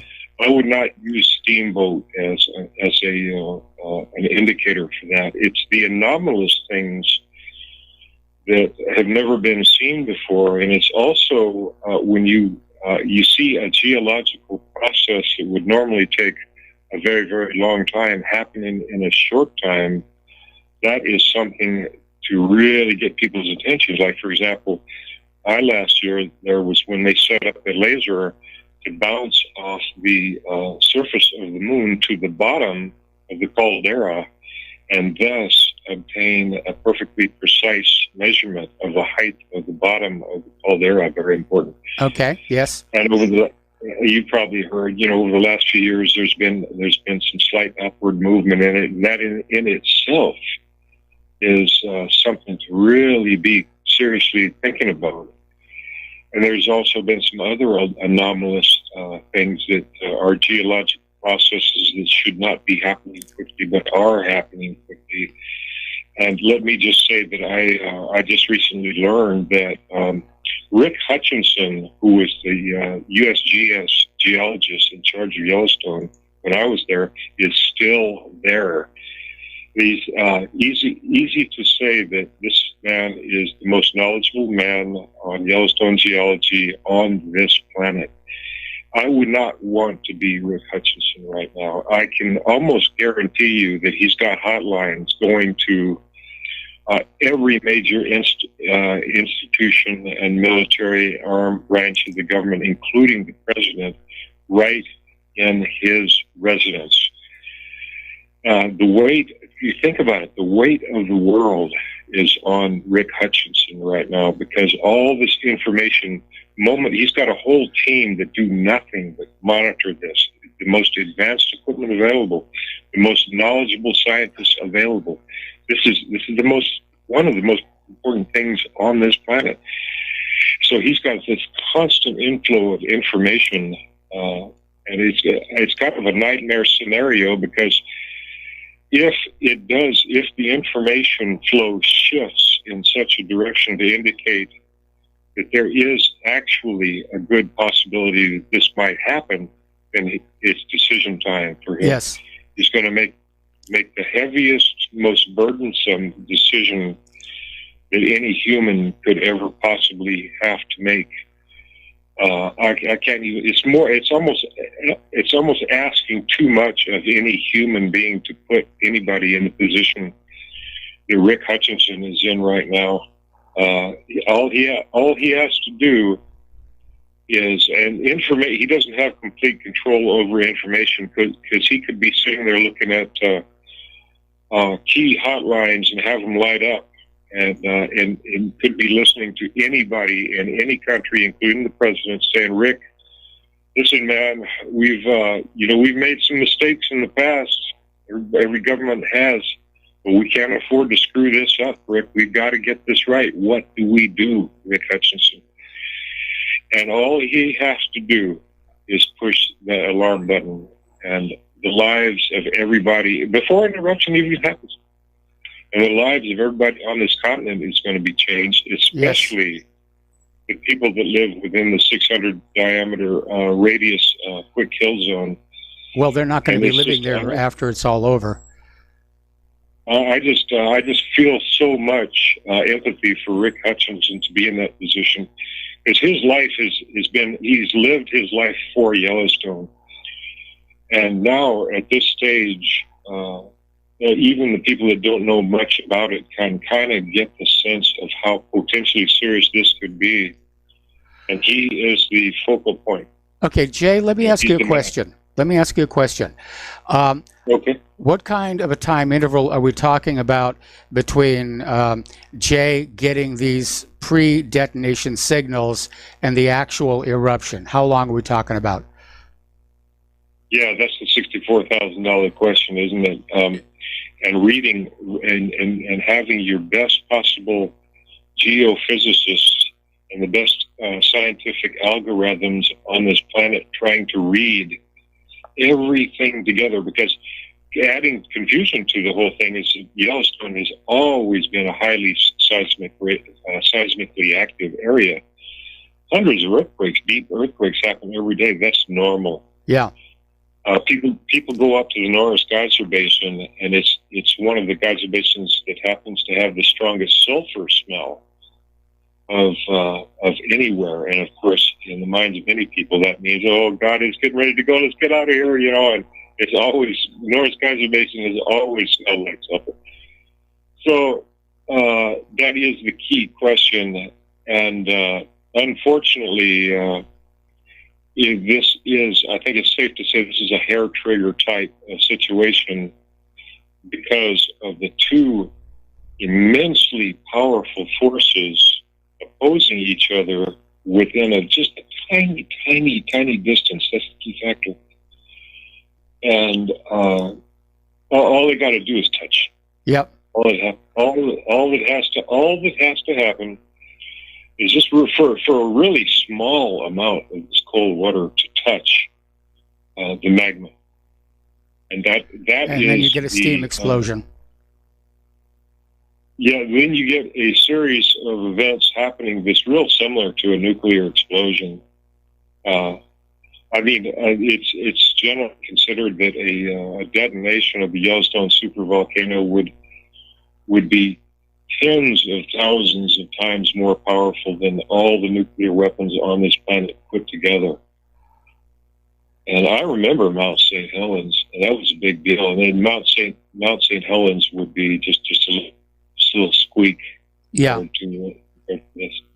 So it really is one of those things. The more you learn about it, the scarier it gets. I am also a prepper, but I've always been a prepper just because I think common sense should indicate that people should have supplies put aside for an emergency. Is there any particular area that you're interested in other than that? No, I sort of keep an eye on Yellowstone myself, and I'm sure that a lot of our listeners found your added information to be useful. Actually, we're coming up here on a commercial break, so are you still a guide at Yellowstone? And if not, what are you doing? Oh, no, that was years ago. No, I live in a little cabin in the woods. Thank you. In California. That's right. It does say you're calling from California. All right. Well, listen, Jay, Thanks an awful lot for the information. I found it very fascinating. And obviously, with our upcoming move back to the U.S. mainland, we would definitely be in the outer rim of the ash fall zone, and we're going to have to be prepared for that. So we're going to take a break for commercials. We'll be back with the last segment of our program after these few words.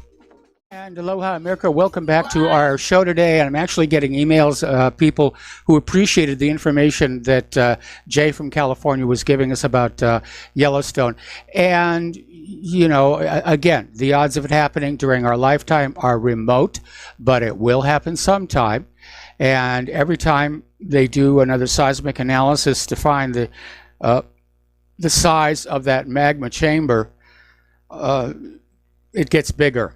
And as of the last one I saw, it also extends out west toward that whole Cascadia subduction zone. Okay, the U.S. Department of Agriculture has confirmed the discovery of genetically modified wheat plants growing wild in an unsown paddock in Washington State in the northwest United States. And it is believed that the herbicide-resistant plants, meaning they're Roundup ready, may be descended from GM wheat trials conducted by Monsanto in the early 2000s. Now, Monsanto stopped the GM trials in 2004 due to a lack of enthusiasm for GM wheat among key buyers of American grain. But it's out there now growing in the wild. That's the big problem. All of this Roundup ready genetic materials floating around contaminating crops. Okay, a few days ago, SpaceX had a major launch. It was their most difficult launch ever. I think it was 24 satellites. And it was a mostly success. The booster got up into orbit, deployed the satellites. The two side boosters made it back down to Earth for a soft landing, but the center core crashed into the ocean. It missed its recovery ship. Over at NASA, their mega rocket, the Space Launch System, which is supposed to be the follow-on to the Saturn V, has overrun costs by nearly $2 billion and may not be complete until 2021, 4 years later than originally planned. I have been hearing a lot of talk about how with SpaceX doing as well as they're doing, that NASA may drop the Space Launch System anyway and just privatize the business of getting us into orbit. I think that would actually be a very, very good idea here. And of course, still more news about that major flooding in the Midwest. And it's pouring into the Gulf of Mexico. It's taking with it all kinds of toxic chemicals from the farming areas. And scientists are now predicting that the dead zone in the Gulf of Mexico will be unusually large this year. In fact, they're saying it'll be the size of Massachusetts. So it's a dead zone, a hypoxic zone, no oxygen in there, and nasty, nasty stuff. This one's really kind of funny. The man who claims to be the founder of the Biblical Flat Earth Society has been charged with 56 counts of child sexual exploitation. Philip Stephen Stallings from Durham County was arrested after a joint investigation by the Durham County Sheriff's Office and the U.S. Department of Homeland Security. And officials allege Stallings, who boasts more than 6,000 subscribers on his YouTube channel, telling everybody the earth is flat, apparently downloaded media that involved minors engaging in sexual activities. So maybe all this flat earth nonsense is going to go away. All right. There is the music. It's time for me to get on out of here. Stay tuned for John Stedmiller. I'm sure he's got lots of interesting things to share with you. Please take what you learn here, share it with everybody that you know, and please donate to Republic Broadcasting. Please donate to whatreallyhappened.com. We'll be back tomorrow. Aloha, America.